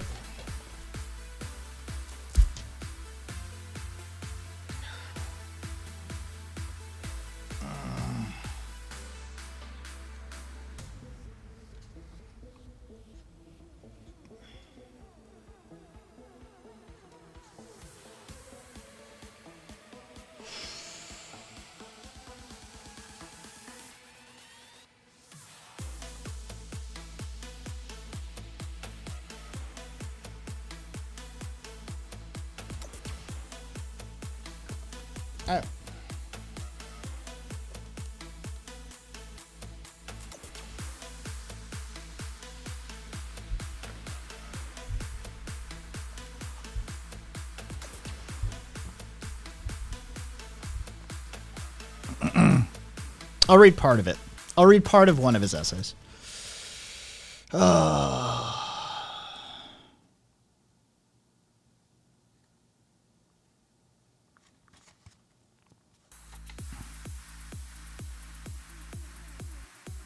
Okay, here we go. Like I said, Boz gets it. Dude, I'm a big fan. And if anybody, Kat, by the way, Kat, if you are listening, if you are here, Kat, Boz is one of the people that I would have told you to look up when you go to the Philippines. And like, if you get connected with Boz, if anybody knows Boz and Molly, I want to talk to him. This dude gets it. He fucking gets it. I have mad respect for his work.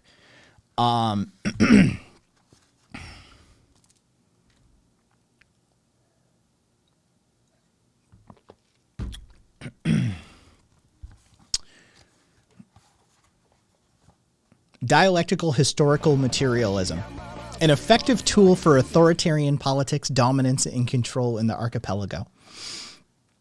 For many years, Marxism has been the dominant ideology amongst dissenters in the archipelago. It's a convenient tool utilized by social movements, civil society, scholars, academics, and even a few government agents. The Marxist framework deeply influenced the way we view our history and social alternatives. Its evolutionary logic provides analysis and proposes sets of action. Historical accounts showed that resistance is not new to indigenous communities in the archipelago. Our ancestors were not dumb. Indigenous people do not need to borrow ideas from the West to realize their own situation. Indigenous communities have mechanisms designed to protect and sustain their existence, culture, and well-being. Resistance that led to violent confrontation and war in different regions of the archipelago was complex. Every resistance has a peculiarity based on its context, culture, and time, but statist politics became the dominant framework amongst those who challenged the status quo because dominance is the very nature of the state. This kind of politics greatly affected the conduct of local dissent, which led to the establishment of Republican and leftist institutions. Marxism in the archipelago that we call today the Philippines has many variations. And you'll notice this Boz influence, like I really don't like calling it the Philippines. I prefer to reference the archipelago because it referencing, calling the place that we call the Philippines a singular unit is insulting as fuck. It's an archipelago. It's a chain of islands comprised of disparate ideologies and tribal cultures and social beliefs. And like, oh, it's all one thing because circle, right? It's kind of fucking bullshit. Marxism in the archipelago that we today call the Philippines has many variations. Like the dominant religions, Marxism produced a variety of thinkers, ideologues, politicians, activists, and even faith-based groups and individuals. Dialectical historical materialism is one of Marxism's fundamentals to analyze society. It's been widely criticized for putting too much emphasis on the economy. It reduces social complexities through a focus on economic progress and relates the benchmark of development to the scale of production and accumulation of material wealth. It disregards other essential aspects of society by elevating one class to the pedestal of the revolution. It has been said that that capitalism will prepare the material and social capital for the establishment of a socialist society. Since workers are the primary force of production in a capitalist society, Marxists believe that the proletariat will lead the revolution with the aim to establish a dictatorship. Social revolution is a process of overhauling social relationships that reinforce inequality, social injustice, environmental destruction, and patriarchy. This process can only be realized if heterogeneous agents of society participate. The workers' role is to liberate themselves from the chains of capitalism. Women should act against patriarchy. Other sectors and classes must do their share for social change by acting directly in their interests. Social revolution will not take place if the people's mode of thinking is generally respectful towards the institutions that reproduce and reinforce rules that define property, ownership, privileges, norms, and power. Putting a particular class or group on a pedestal is another form of hierarchy and invites privilege and centralization of power. In relation to this criticism, I would like to reiterate that the dialectical process is hierarchical. It is no different from the band, tribe, chiefdom, state model pioneered by the archaeologist Elman Service, which refers to the hierarchical progression of society and presents an evolutionary process of community from simple, stateless, egalitarian, indigenous organizations like bands and tribes to chiefdoms and states, which are generally characterized by central power, uniformity, and non-egalitarianism. The Marxist evolutionary model of the authoritarian left in the Philippines is consistent with this model. To apply this in our context, the indigenous communities discovered by Magellan in Leyte were supposedly primitive, inferior, savage, wild, ignorant, and needed to be tamed. Spain, according to the DHM model, was a feudalist society governed by a king. Based on historical accounts, Philip had no intention of conquering the archipelago. It was an enterprise, and he was in business with Magellan. They had a contract that defined each party's obligations and shares. The word primitive is, in most cases, used with prejudice, referring to traditional cultures as underdeveloped. There are hosts of communities that maintain their indigenous ways of life because they chose to protect and defend their culture by practicing it, by reproducing it, by innovating it, and improving it. They sustained their existence, and not because they were left out of social progression, as presented in the chiefdom model or the dialectical historical tool. Their resilience must be attributed to their love of freedom and self-determination. Most indigenous communities consciously maintained their cultures. Like any organization, they had mechanisms to protect their well-being by continuously doing things based on their customs and indigenous ways. Like indicators of a healthy ecology, they were highly diverse in their systems myriad. Their commonality was a decentralized pattern of politics and of managing resources. Communities were autonomous and generally had horizontal social relations. The indigenous communities of the archipelago still live to these principles today. Electricity, gadgets, cars, groceries, malls, appliances, bombs, cannons, nuclear power, arms, churches, guns, bullets do not exist in the remaining stateless societies. They lack sophisticated technology and material culture in the same way they lack hunger, poverty, crime, ecological destruction, forced labor, different kinds of abuse and exploitation, and the social issues attributed to large-scale centralized power, to authoritarian, consumerist, and patriarchal modern societies. For sure, indigenous communities are not perfect, but the imperfections are far less destructive than systems of states, corporations, and churches that instigate war, exploitation, environmental destruction, hunger, and poverty through the control of centralized political power. Since the common interest of organisms is to secure their existence, I could say indigenous communities are more developed and advanced because they are more sustainable than modern institutions, constantly seeking dominance and aiming for infinite growth, which is totally inconsistent with ecological systems and self-determination of communities. I have heard several times that what Marx did in his DHM was to interpret history. I agree. But you and me, we can also have our own reading. I would say that the evolutionary approach is not suitable for analyzing our local context.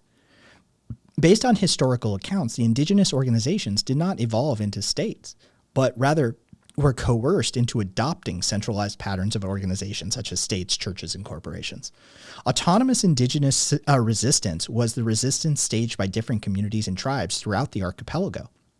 These were anti-colonial in nature and aimed to reinstall the indigenous ways of life. They were led by figures like Magat Salamat, Tamblo, Tapar, Bankao, and others. The perspective of status, their initiatives were primitive. DHM's hierarchical outlook downplays societies considered part of a lower evolutionary process and treats them as underdeveloped and needing of evolving into a higher form. It seems as if poverty, environmental degradation, and social injustice are regarded as prerequisites for the imagined perfect society of the Marxist future. Diversity, horizontality, and spontaneity are the very foundations of life. Life on Earth will not flourish through singularity, but rather through a multitude of systems that are interdependent, directly and indirectly connected to one another. No life on Earth is guided by a systematic plan in a singular direction. Life on Earth thrives on a process of evolution involving conflict and cooperation.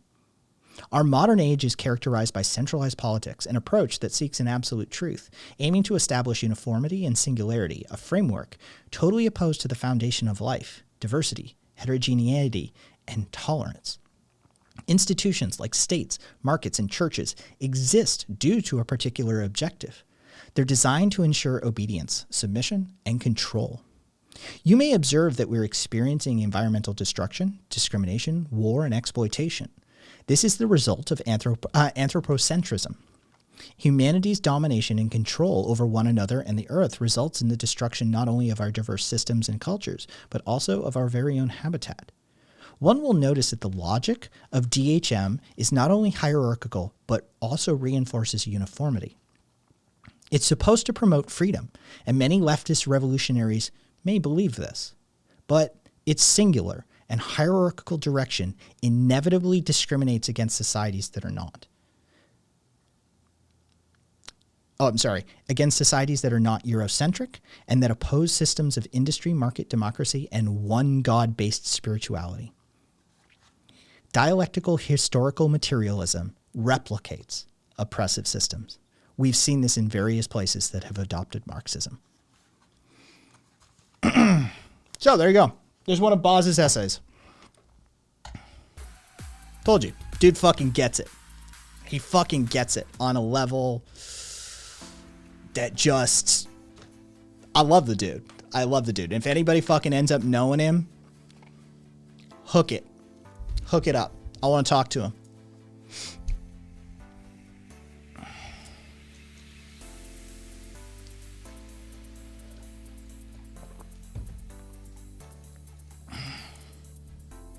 So, there you go.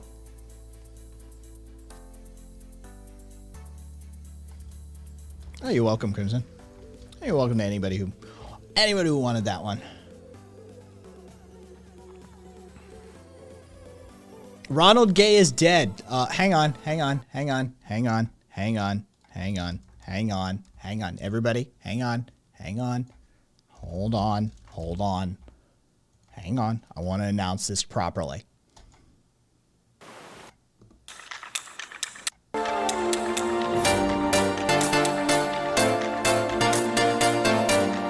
Ronald Gay is dead.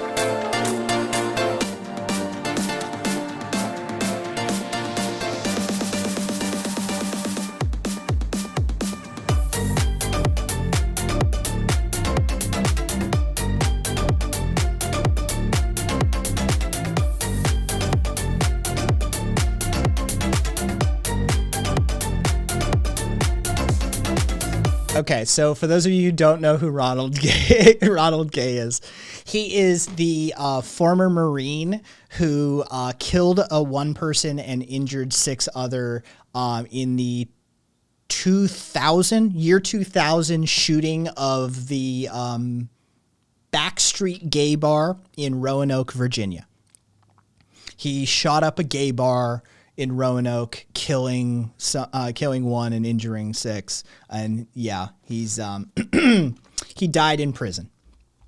So, oh well.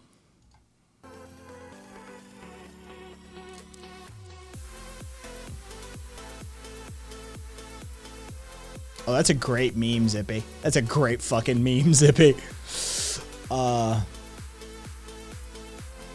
Why does Virginia suck so much? It's a rough go. Virginia's a rough go with her, for sure. Yep, fuck that dude. Fuck him.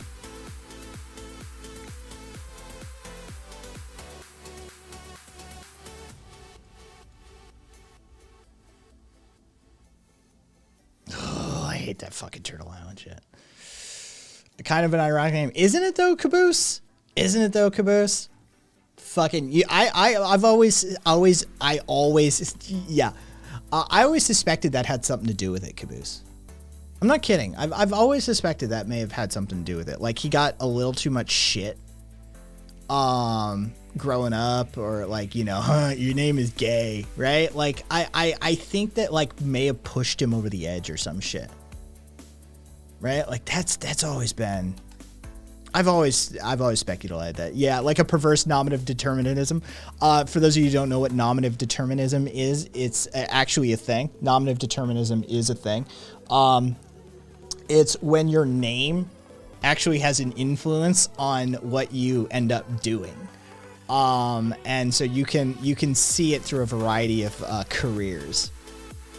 Yeah, Marcus, I really do think. Yes. I mean, yeah, Caboose. I kind of... Yeah. Yeah. Oh, yeah. Did you see the fucking meme Zippy put up on on the server? Just brilliant. Fucking Bob and Betty both would love this. They both would love this fucking meme. So what should we have for dinner? How about meatloaf? Oh, fucking delicious meme.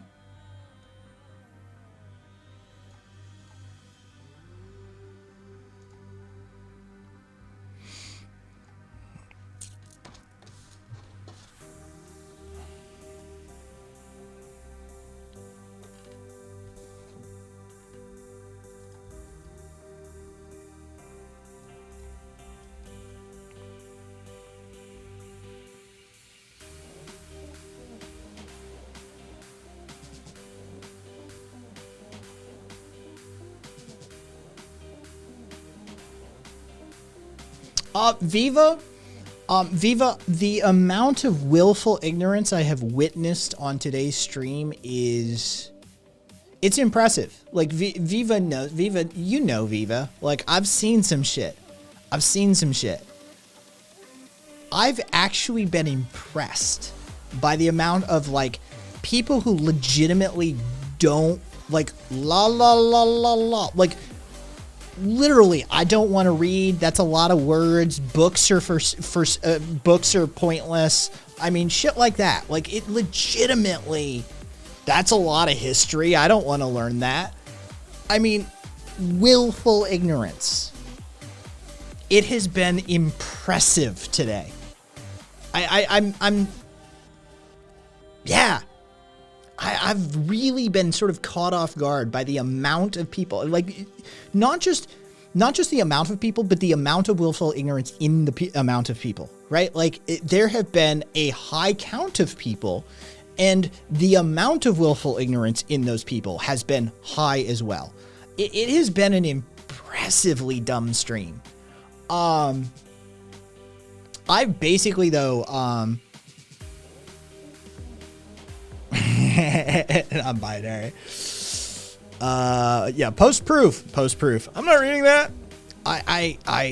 It's just astounding. I've already checked out though. Like, I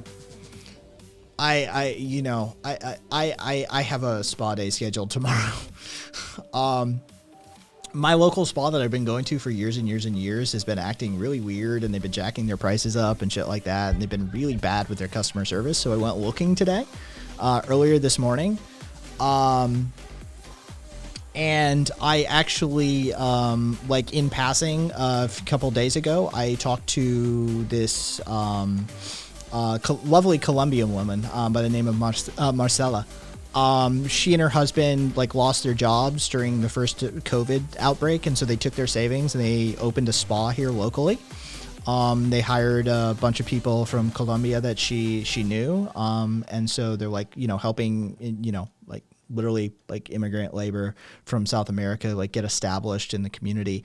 And her prices are like half of what my spa was charging anyway. And she's a lovely human being. We had a great conversation, and we clicked, and I was like, you know what, let me just check on the facility, right? I did some digging this morning just to make sure, right? You know, it's on the up and up, and good reviews across the board. And so I called Marcella this morning. I called at like 9:45 or some shit like that, and she answered the phone, and we had a good laugh over it. She said normally we don't answer the phones till 10, but I came in and opened this morning. She said, so I'm glad I answered the phone for you. I'm like, I'm glad too.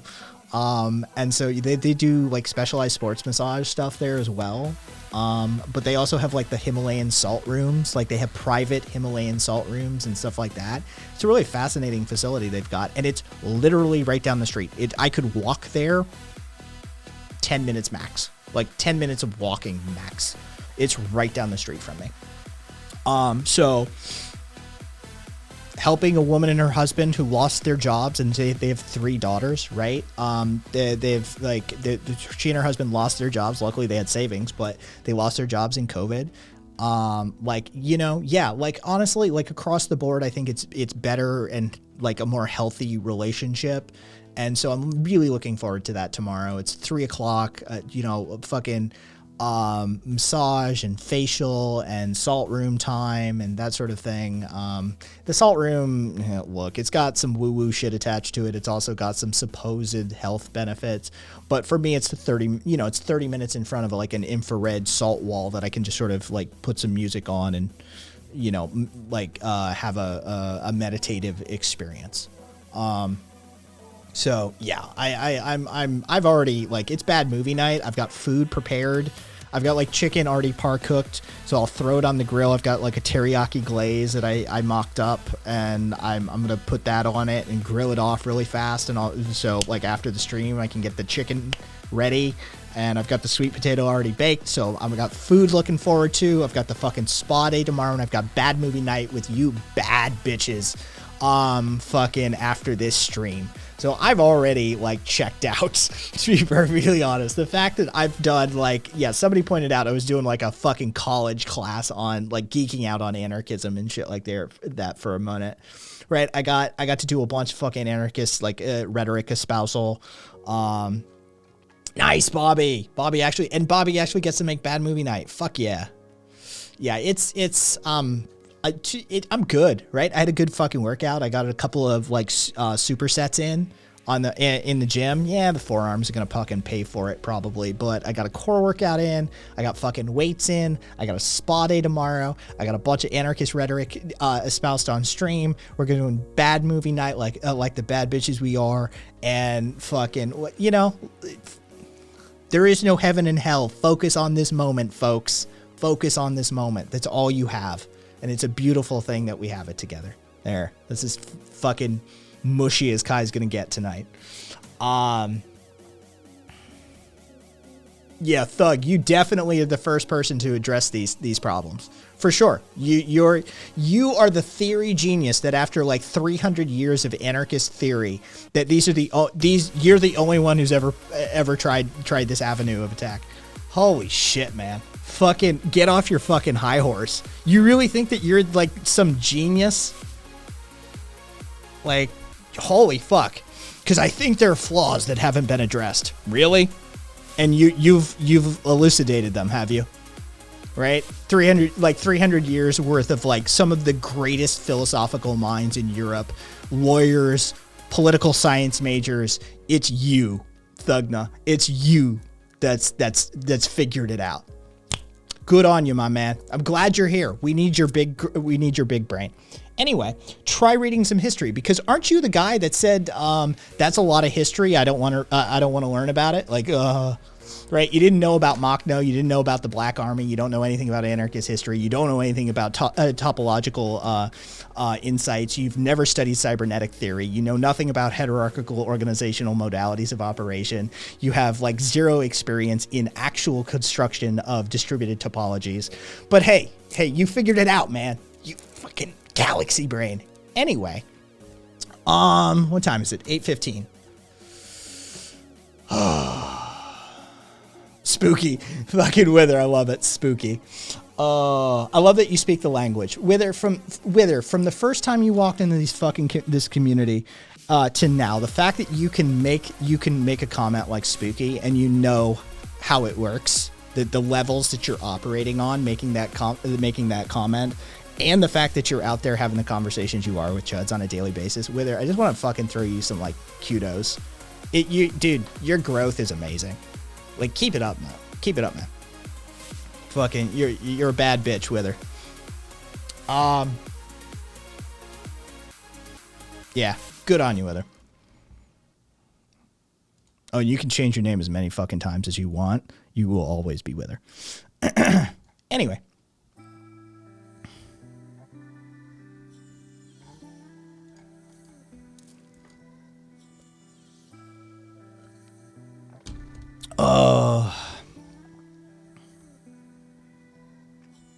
Which is quite the accomplishment given your complexion, isn't it, Wither?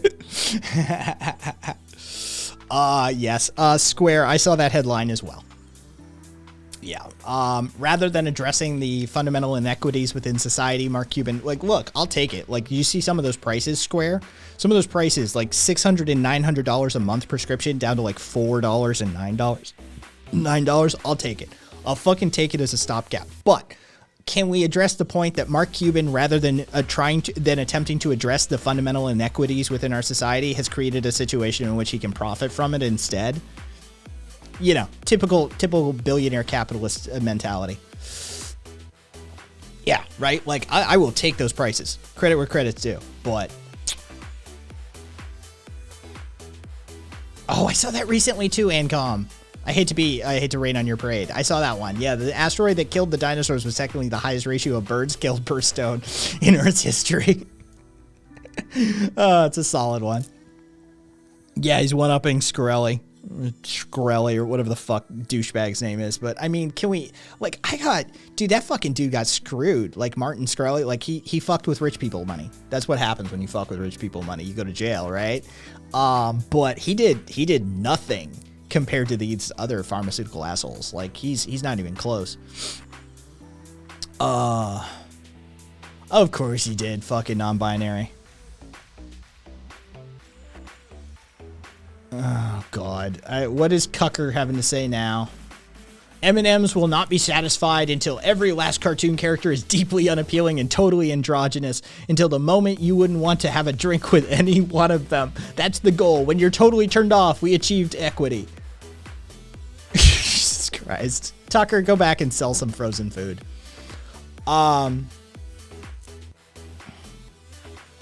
Except these ideas have been proven time and again. You know what? All right, I got a couple of minutes. Fucking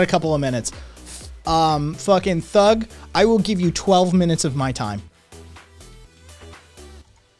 I will give you 12 minutes of my time, Thugna. You want to get on the air?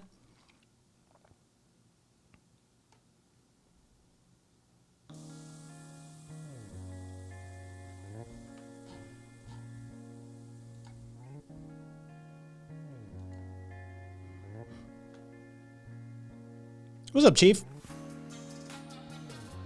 Oh, yeah, no, I posted... yeah, non-binary. I saw that one. I posted in shared content the other day. Fucking, yeah, there's a federal investigation into... it's BYU, right? Yeah. Oh, no, this one's fucking Clark Summit College. Oh, yeah, no, this is... I didn't see this one, fucking non-binary. I saw the BYU investigation.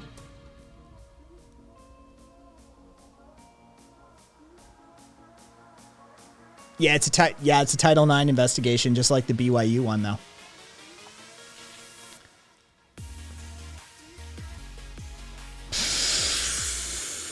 Fucking A. I want all my cartoons, sugary treats to be highly bangable, or else Marxists win. It's already above you. Graduation rate 29%, acceptance rate 62%. Ouch. This is Marcus. He wants to have sex with Daisy Duck. Is that what he's saying? I mean, for sure. For sure.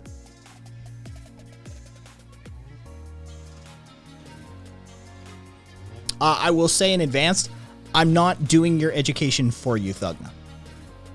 If you don't understand concepts or topics that we talk about, and you've done no research on them, and you're just like, well, what about this? And I reference something, and you're like, I don't know what that is. I'm not doing your baseline education for you. Just so you know. I'm saying that right now, unequivocally, ahead of everything. Right? If you don't know what cybernetic theory is, that's on you to study cybernetic theory is. If you don't understand distributed topological formats, that's on you. Right? Like, so what we got?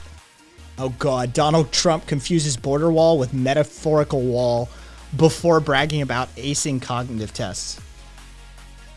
Oh God, this guy's so dumb.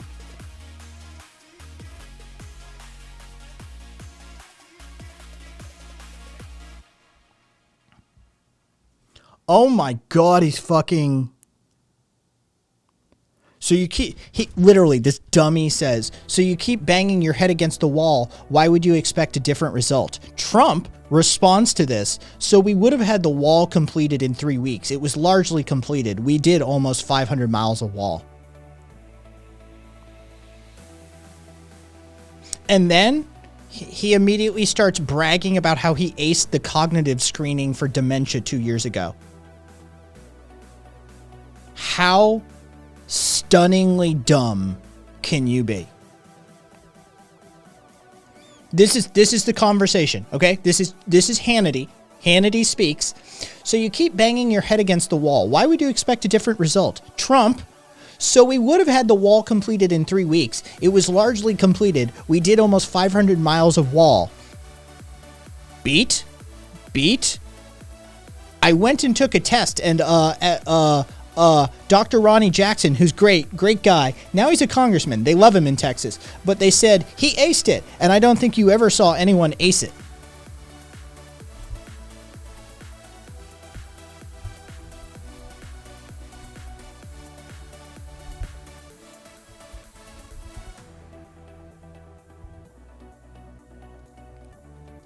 Oh no.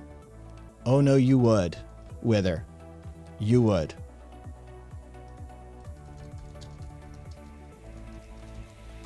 You want to see it, Wither? Hold on. Let me get you a copy of the Montreal. It's called the Montreal Cognitive Test. Montreal Cognitive Assessment. Let me get you one, Wither. This is. I'll get you. We'll. Trust me. You'd ace it.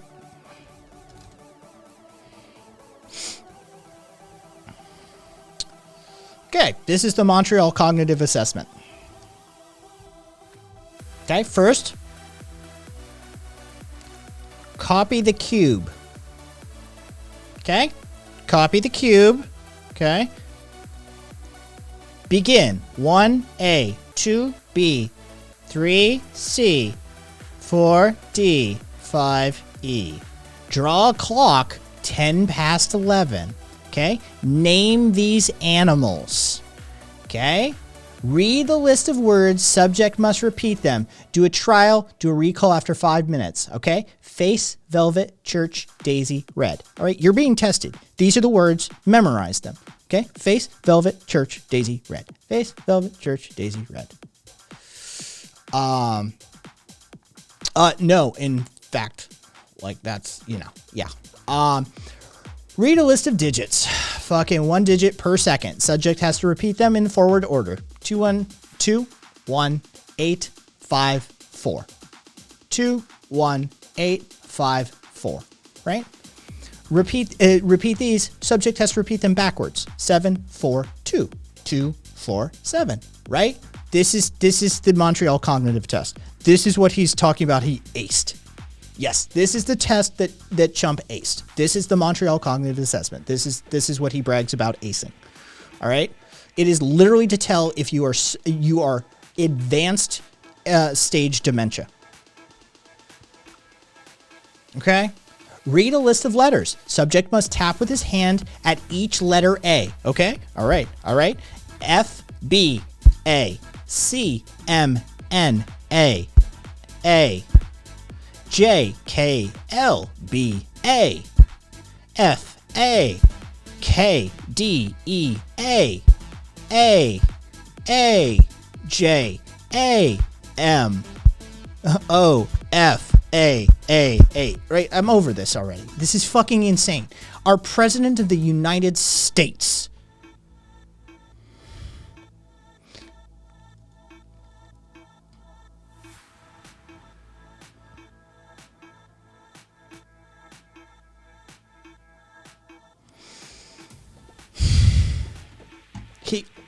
He bragged about acing this.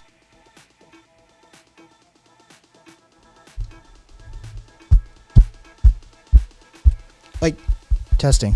Is this thing on? He bragged about acing a test that is to tell whether your brain is turned to mush. It doesn't tell you if you're smart. It doesn't tell you if you're of advanced IQ. It tells you if you are in severe cognitive decline. He still, 2 years on, is bragging about passing a test that is to check whether you are in severe cognitive decline.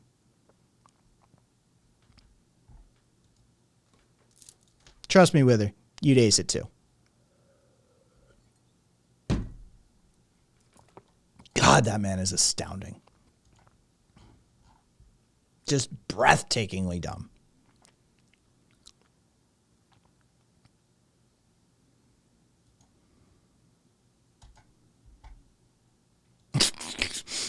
Some sense. Brilliant.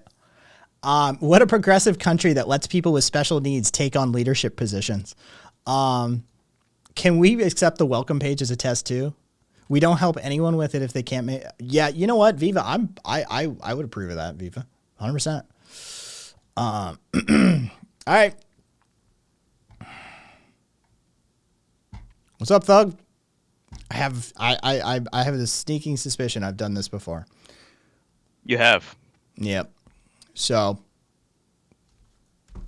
I've been reading essays, I've been doing other things. So okay, well, I guess I can just begin by asking my question. So the question I've been asking is, you have a distributed society of nodes, and how do you prevent nodes from forming a confederation, consolidating interests, and I guess bullying the nodes that disagree with them? That's it. 2 ways: democratic process and violence. Violence. Mm-hmm. Do you think any system that you could put forth doesn't utilize violence? No. I understand that violence is sometimes necessary, but when you have a confederation of nodes, they have the size advantage. You do realize that's the problem. The very existence of the topology, the network itself, is a confederation. Okay, I can accept that. You're like, well, if a confederation happens? It by design would already be in existence. Excuse me? Hello? By design, the federated system would already exist. Okay. It wouldn't arise unnecessarily. It would literally be there from moment one. Okay. So then what do you do when nodes in this confederation consolidate, and then they bully smaller nodes, because then the smaller nodes are at a disadvantage in a military scenario? Do you think that would go without notice? Because you've skipped steps. You've purposefully gone to, they've already consolidated their power, rather than the process of power consolidation would be noticeable. It would be noticeable. But what would you do to stop that? By which methodology are they consolidating their power, and what is the nature of the power they're consolidating? I don't know. See, In history, how has power consolidated? How has power consolidated? See, you want nuanced answers to non-nuanced questions.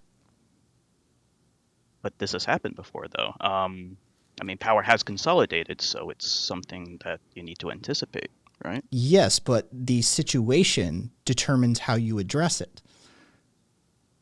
Mm-hmm. So you can't give an answer?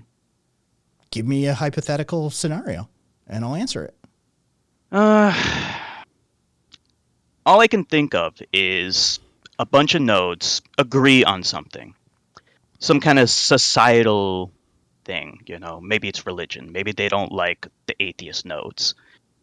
And so they decide to consolidate. And they cooperate militarily. And then they use their military power to conquer the smaller nodes.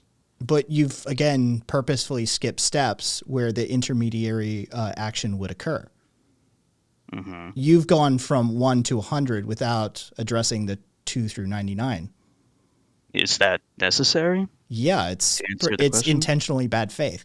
Yeah, because what you would do through the process of attempting to consolidate that power, the alignment thereof, there would be a series of democratic decisions, and there would be nuances and discussions happening in society that would be discussable. So using consensus decision making, which, by the way, doesn't work on a majority vote, it works on a dissenting vote. So the approval, it's actually the approval is decided, and then anybody who disagrees actually shuts down the process. So the democratic process that would be happening in society around these things would by default stop this. But if you are looking for some sort of militarized scenario, what you would then get is a militarized response. Yeah, but the smaller nodes would be defeated, and a consolidated, unified nation would emerge. The smaller nodes aren't on their own. You've completely ignored the nature of a distributed network. What you've done is carve out a nodal set within a distributed network and ignored the fact that a distributed network is actually a whole network unto itself. And by creating that power network that you think is somehow larger, what you've actually done is created a smaller network topology. Your power segment is actually less powerful than the network itself, which you would understand if you had even a lick of understanding of cybernetic theory, but I understand you don't. So. I don't know anything about. I've never heard of cybernetic theory before, but I understand what you're trying to say. You're saying that if a bunch of nodes consolidate, the ones that this consolidation is preying upon would consolidate with other nodes. Is that correct? What I'm saying is your understanding of how power dynamics works is flawed because you don't seem to understand the nature of a distributed network. If you isolate a nodal set out of a distributed network, that nodal set is by its very definition lesser than the distributed network.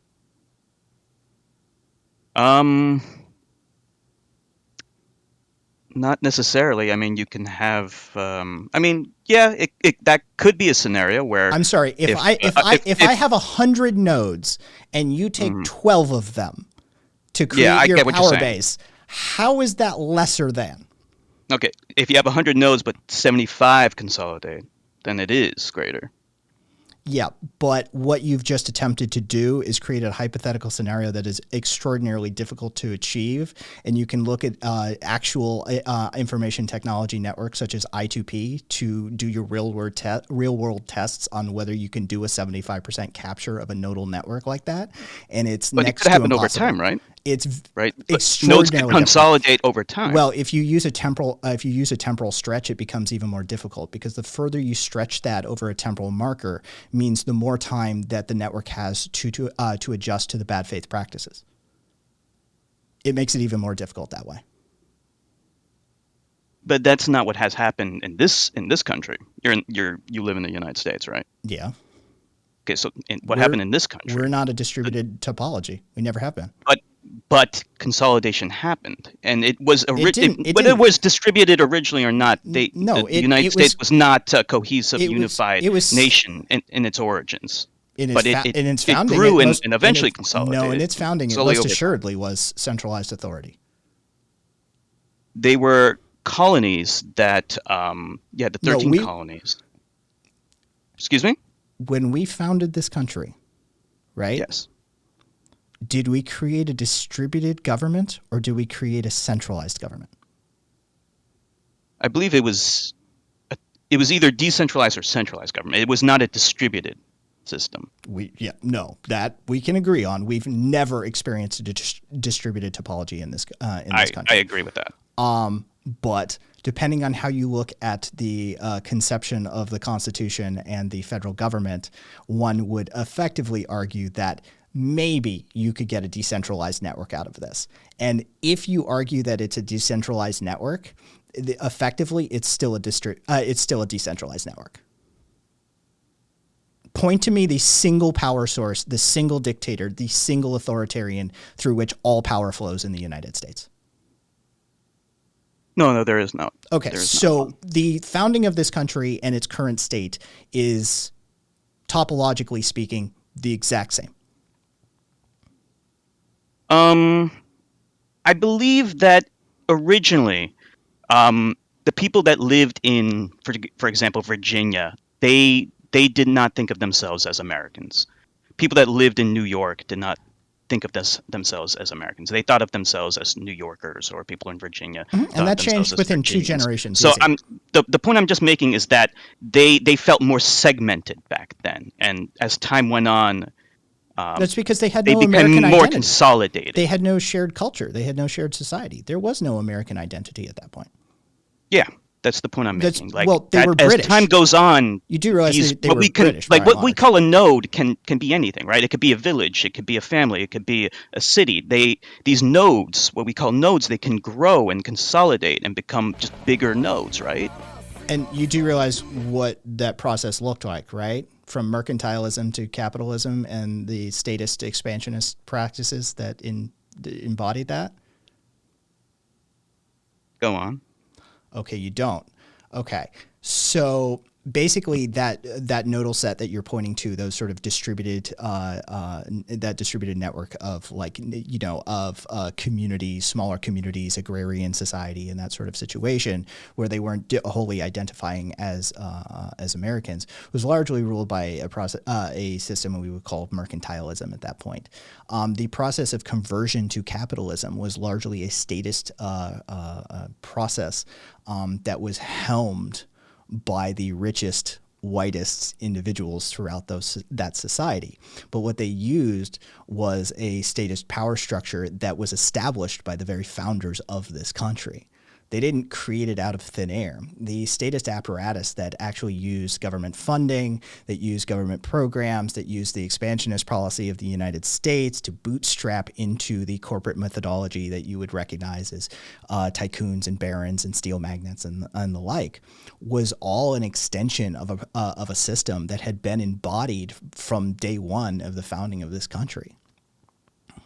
So are you saying that consolidation is a consequence of capitalism? No, I'm saying that it is a tool of capitalism, that it's a modality of operation for capitalism, that capitalism inherently and inevitably and inexorably, like the sands of fucking time, will result in monopolization and attempts at centralization of power, for sure. Okay. So you don't believe that consolidation can happen in a distributed society? No, I'm saying it's one of the, it's if not one of the most resilient systems that humankind has ever created as far as fighting that fight. But don't you see that consolidation can occur on ideological grounds, like don't you see that what you're talking about is a process and a battle that humanity has to wage every generation, no matter what? No matter the system, no matter the type, so you might as well give yourself the tools and lend themselves best to fighting that fight, no matter what system you're in. What are the tools? Things like artificial intelligence, cognitive sciences, the hierarchical organizational stuff that falls under cybernetic theory, the distributed topologies of anarchist communal organizing, consensus decision making, these processes that anarchists are adamant about talking about, these sorts of technologies of thought that anarchists, computer scientists, philosophers, political scientists for hundreds of years have been exploring, and for thousands of years have been practicing in the form of indigenous cultures and societies across the globe that are resilient beyond belief. We've seen the rise and fall of the Roman Empire, but yet even in the face of colonialism, even in the face of settler high technologies, in the face of devastating warfare, biological warfare, indigenous societies that practice anarchistic technologies, that utilize anarchistic technologies, are still existing, still hanging on, even to this day, and can and through that resilience can thrive once again. That these are the technologies of thought that human beings have sussed out, that have figured out, that are some of the most redundant and resilient. Yes, people are going to clamor for power. Yes, human greed is inevitable. Yes, we're an imperfect species, but holy shit, why would you shoot yourself in the foot before you have to run a marathon? Okay. How does technology, you mentioned technology, how does that prevent consolidation? It gives you a methodology for enacting.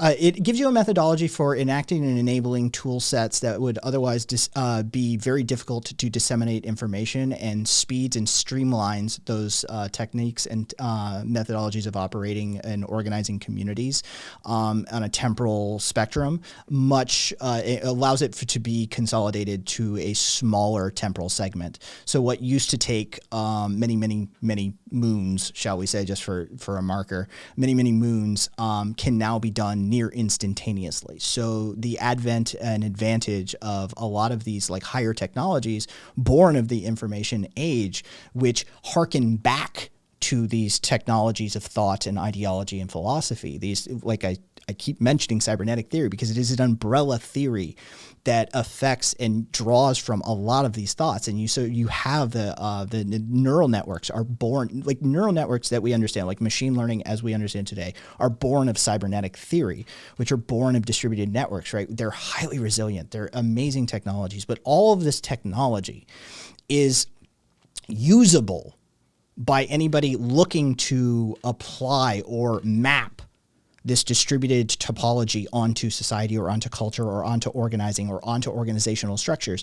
It is compatible technology. It's not like fucking a Mac program versus a Windows program where like distributed topologies and anarchistic organizing is constantly at odds with the technology of neoliberalism. Things like machine learning, things like distributed nodal networks, things like I2P, right? Which I don't expect you to know, but it's it's an end-to-end encrypted, distributed, completely self-contained network that has all of the services and functions of what you would expect out of the internet, without any centralized or even decentralized control. It's completely distributed technology, are fundamentally compatible with these sociological and political science concepts and topics of anarchism because they're born of the same thought process. Okay, so you mentioned a lot about information and the dissemination of information. Don't you see that, like, for example, the internet has allowed information to flow freely, and this has created a means to find kinship and camaraderie and form bonds with one another on an ideological basis, even if they're separated by vast distances, maybe even different countries. So I see technology in this case as a means in which people can consolidate on an ideological basis, and that can be problematic if you're at odds with other nodes that fundamentally disagree with you on an ideological basis. So is it correct that each node in a distributed network would have their own laws? I'm going to ignore the problematic language. And if you're wondering what the problematic language is, it's the law word. It's laws. That's the issue here. I'm just going to skate over that.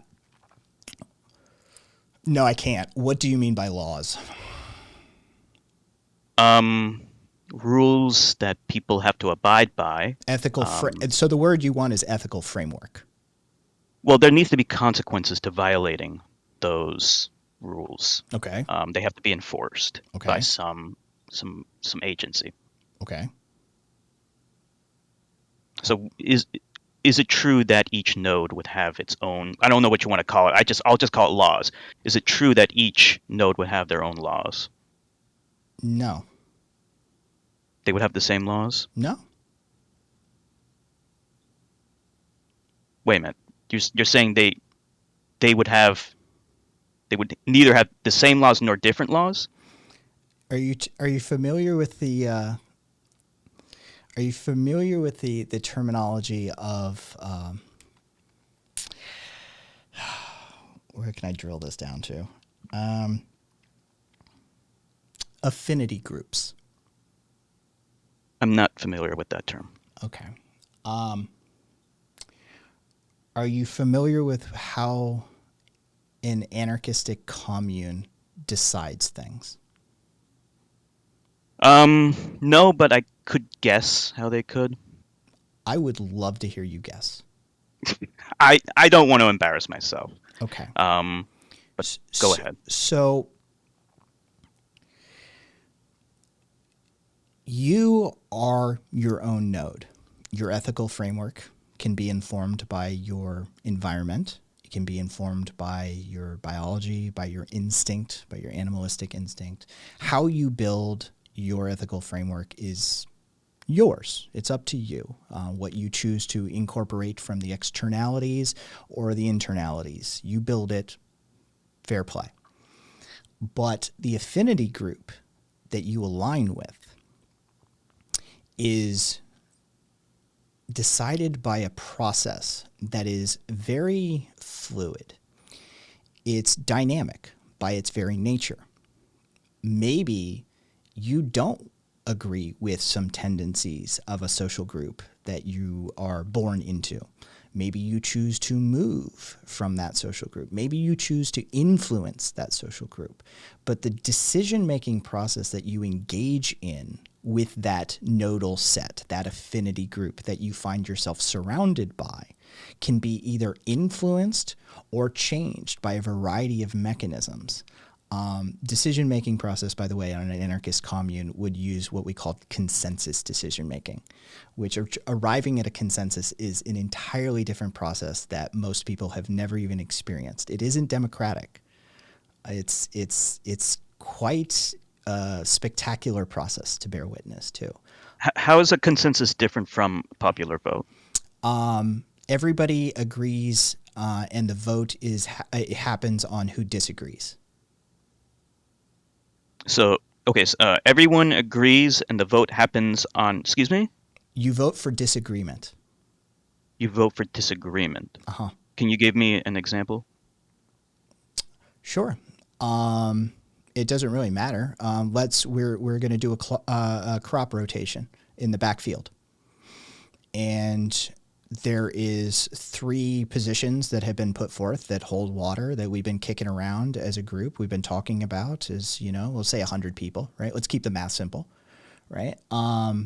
The commune has 100 people, and we've been kicking this around for a while. And there's a town hall meeting, and we come together, and there's 3 ideas that are put forth, and we're like, okay, well, what about, beans? Somebody wants to put barley. Somebody wants to do a beer run, right? And they're like, let's grow some fucking barley. And do we have any comments on the barley plan, right? And a couple of the farmers stand up and say, we've overtaxed the nutrient load for the backfield. And what we really need to do is do a 3 sisters planting, and we need to put some beans back there because we've been depleting the nitrogen in the topsoil, and barley is not going to be an appropriate thing.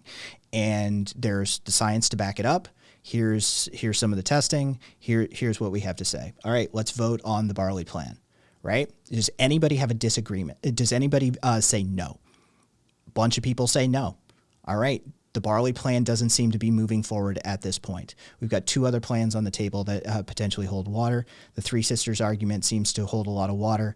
What about the bean plan? Bean seems to renew the nitrogen layer in the soil. Is there anybody in disagreement with this?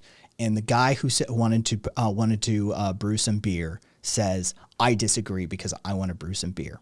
But the entirety of the commune agrees on the bean plan, right? This is where consensus decision-making earns its keep, right? Because now the plan doesn't actually move forward, right? It's not a majority vote. That's not how this works. Now it's up to the 99 people to have a good faith conversation with the one who has voted against and try and understand their position and their point of view and maybe sort that from that out. And it brings nuance into the conversation and recognizes the wants and needs of the group. So, okay, you're right. You know, some beer would be nice and some barley planting would be good. How about if we agree to move some of the crop out of the top right corner and we do a mini planting of barley so we can, you know, have a little bit of beer, you know, maybe we can get a few bottles to go around the commune and everyone can have some. Would just get you to vote for the bean plan for the backfield? Maybe it does, maybe it doesn't. But this is the process of consensus decision-making. It's about getting everybody on the same page, but also recognizing the needs and wants of the minority and respecting and recognizing them in our social group. Okay, so okay, that mostly clears up what you mean by consensus. So can you explain a little bit more about, I know you don't want to call them laws, but basically the rules of nodes and how people... Social normative values. Okay. It depends on what the infraction is. It depends on whether it's just an annoying tendency or it's a violation of somebody's, you know, bodily autonomy, whether it's coercive or oppressive in nature. It really does depend on the extent of it, whether it could be remediated interpersonally, whether there would be somebody that needs to be brought in. Usually in smaller societies, we recognize, you know, people with greater experience, knowledge. Also, not just that, sometimes there are people with a higher social or emotive, like, you know, intelligence to fall back on that are really good at resolving disputes that people are like, yeah, you know, bring her in. She'll, you know, she knows how to handle these situations. If you can do it that way, you can do it that way. You remediate the situation that way. If it is a violation of, you know, a greater extent, then the individual and the society both have the right to self-defense. So if you are truly a destructive element in society, there's a couple of options. There's the isolation and ostracization options.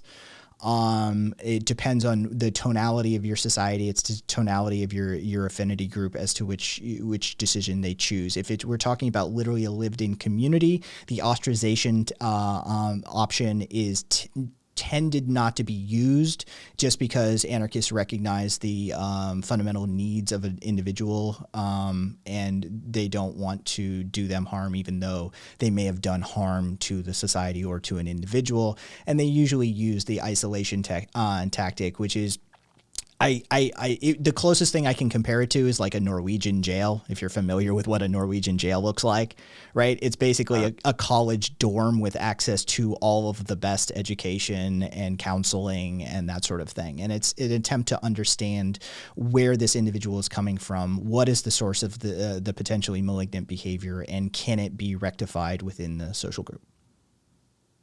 Okay, so it sounds like in a distributed society or an anarchist society, that you don't have laws per se, but you have certain social norms that society... Don't go around raping people. And there are consequences to that, but you don't have police. Is that correct? No.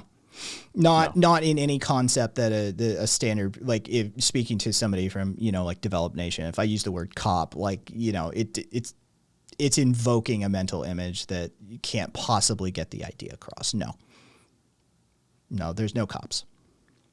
There's no cops. Because like where I was trying to go with this was I already see in our society, the United States, a contradiction of laws where you have states with different laws where it's legal to do one thing in one state, but it's illegal to do something in another state. You guys were talking about age of consent. That's one of them. As soon as you cross an imaginary line, all of a sudden the laws change. I feel like in a distributed system, this would be even more problematic in that you would have the law would be incomprehensible.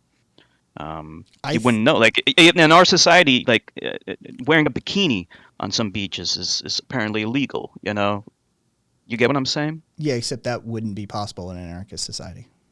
That's a coercive law.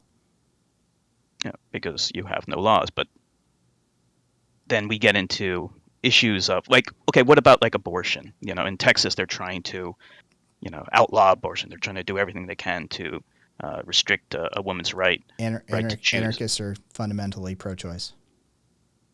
But what if there's some that aren't? I mean, that's what would inevitably happen in a distributed network, right? There's going to be people that disagree. There's going to be people who don't like abortion. Feel free. And if you want to form an affinity group around that, again, feel free. But the whether other nodal groups choose to interact and to what degree they choose to interact and interface with that nodal group is up to them as well.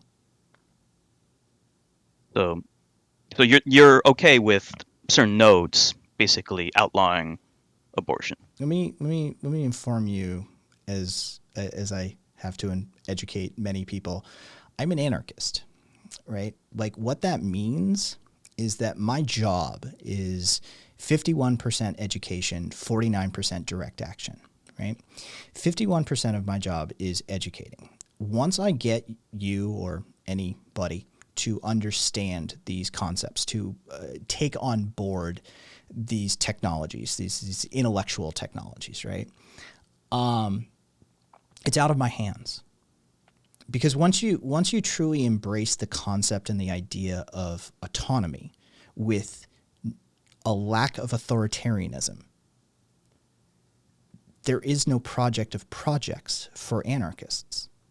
Because the dynamism of a distributed network is not only inherent in the system, it's one of its strongest suits.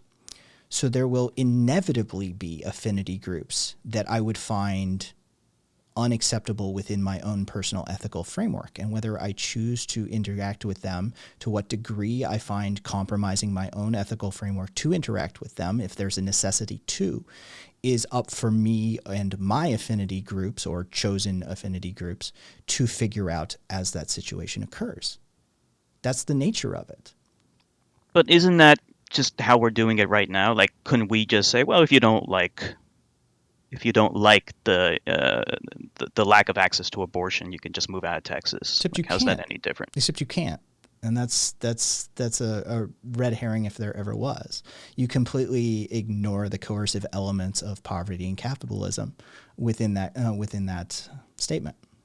Well, I mean, you could apply that to a distributed network, though. Like, it's hard to move. It's hard to move. Like, if you're stuck in a node that has oppressive, maybe not laws, whatever, but social norms, it's hard to move out of there. Except it's not.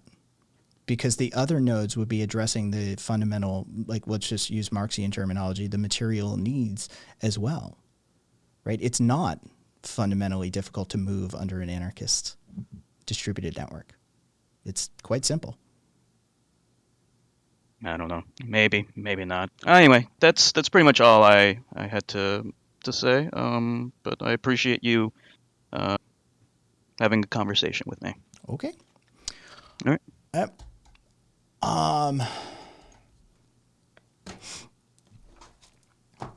Where's my music?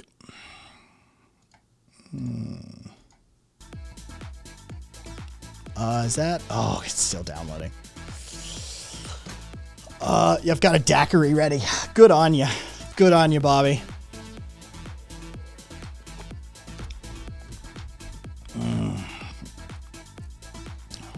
A square. Asking people to read the Structural Anarchism Manifesto is like I can't ask people to read that. Cat, you need to take it easy. You're mid-existential dread and you're lightweight. Cat, you need to not probably. You need to take a shot of sake and sip it over the course of an hour. We share a lot of things, Cat, but tolerance for alcohol is not one of them. God, in my heyday, I would have fucking put you under the table. I'd have fucking killed you with alcohol poisoning in my day.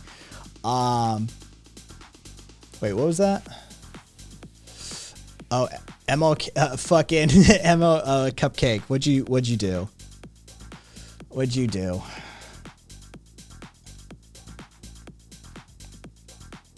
Yeah, Bobby, I could drink back in the day. Dude, I don't know, metabolism. Fuck it. Well, Viva, that doesn't fucking. You're a goddamn German. Back to you. How shall I refer to you? Oh, that's literally a 45-minute clip. Holy shit. Oh. So, let's start here. Okay. Oh shit. I kind of. Okay. Fucking. Oh yes.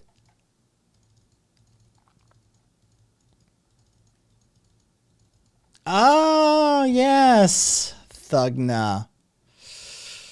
No, Cupcake did. And if you think InfoSec is a fucking thing, yeah. Thugna. Yeah, we got re-uploading orbiters. You gonna upload that one, Thugna? You gonna upload that one? Have you been recording that one as well for your YouTube channel?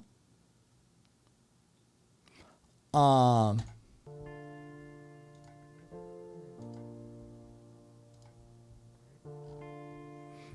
Wither, I got a list for fucking bad movie night. Let's see, jump to present.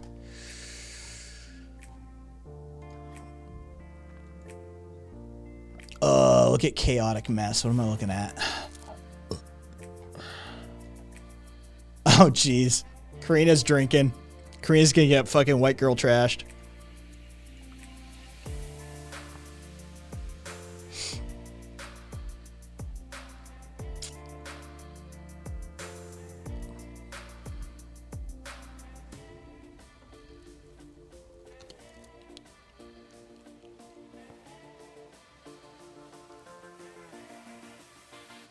White girl wasted.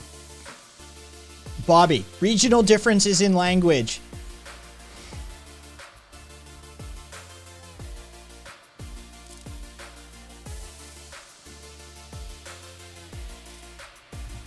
Twitch messages. All right.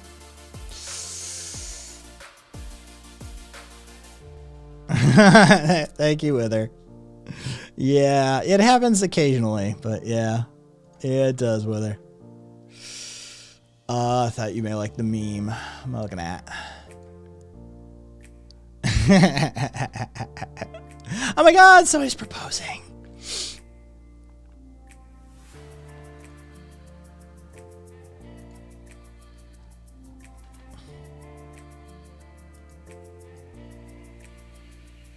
She also got a pretty new wine glass. The only wine glass she personally owns. I don't count my many metal chalices.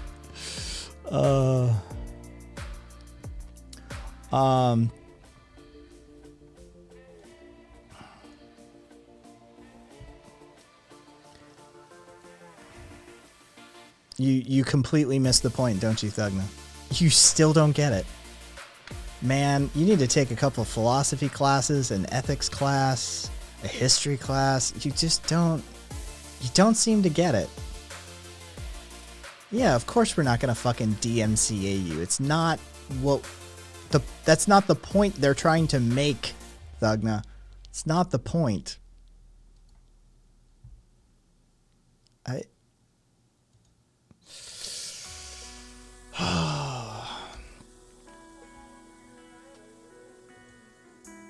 Stream of missing the point.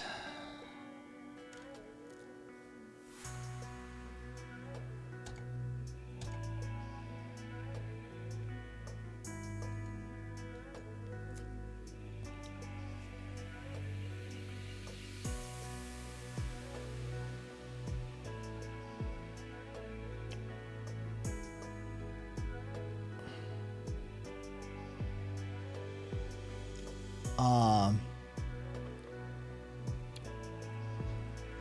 be in VC after. I mean, we're doing the thing, right? It's bad movie night. I'm gonna raid to Buddhist because Buddhist is playing Dead Cells. And Buddhist needs, like, we're gonna, you know, fucking mutual aid and all that sort of thing. Was it time to talk about tea and consent, Walada? Yeah, I thought I was past that, but is it time to talk about tea and consent? Bobby, Jesus Christ, going at it. Bad movie night, motherfuckers. Bad movie night. I'm gonna have to grill some chicken. I gotta grill the chicken, but it's already par cooked. It's already par cooked. So we will get to bad movie night faster than like a full Kai cooking session. But it is, yeah. Worker cooperative built Dead Cell. But either way, guys, it's been real. It's been a thing. Bye.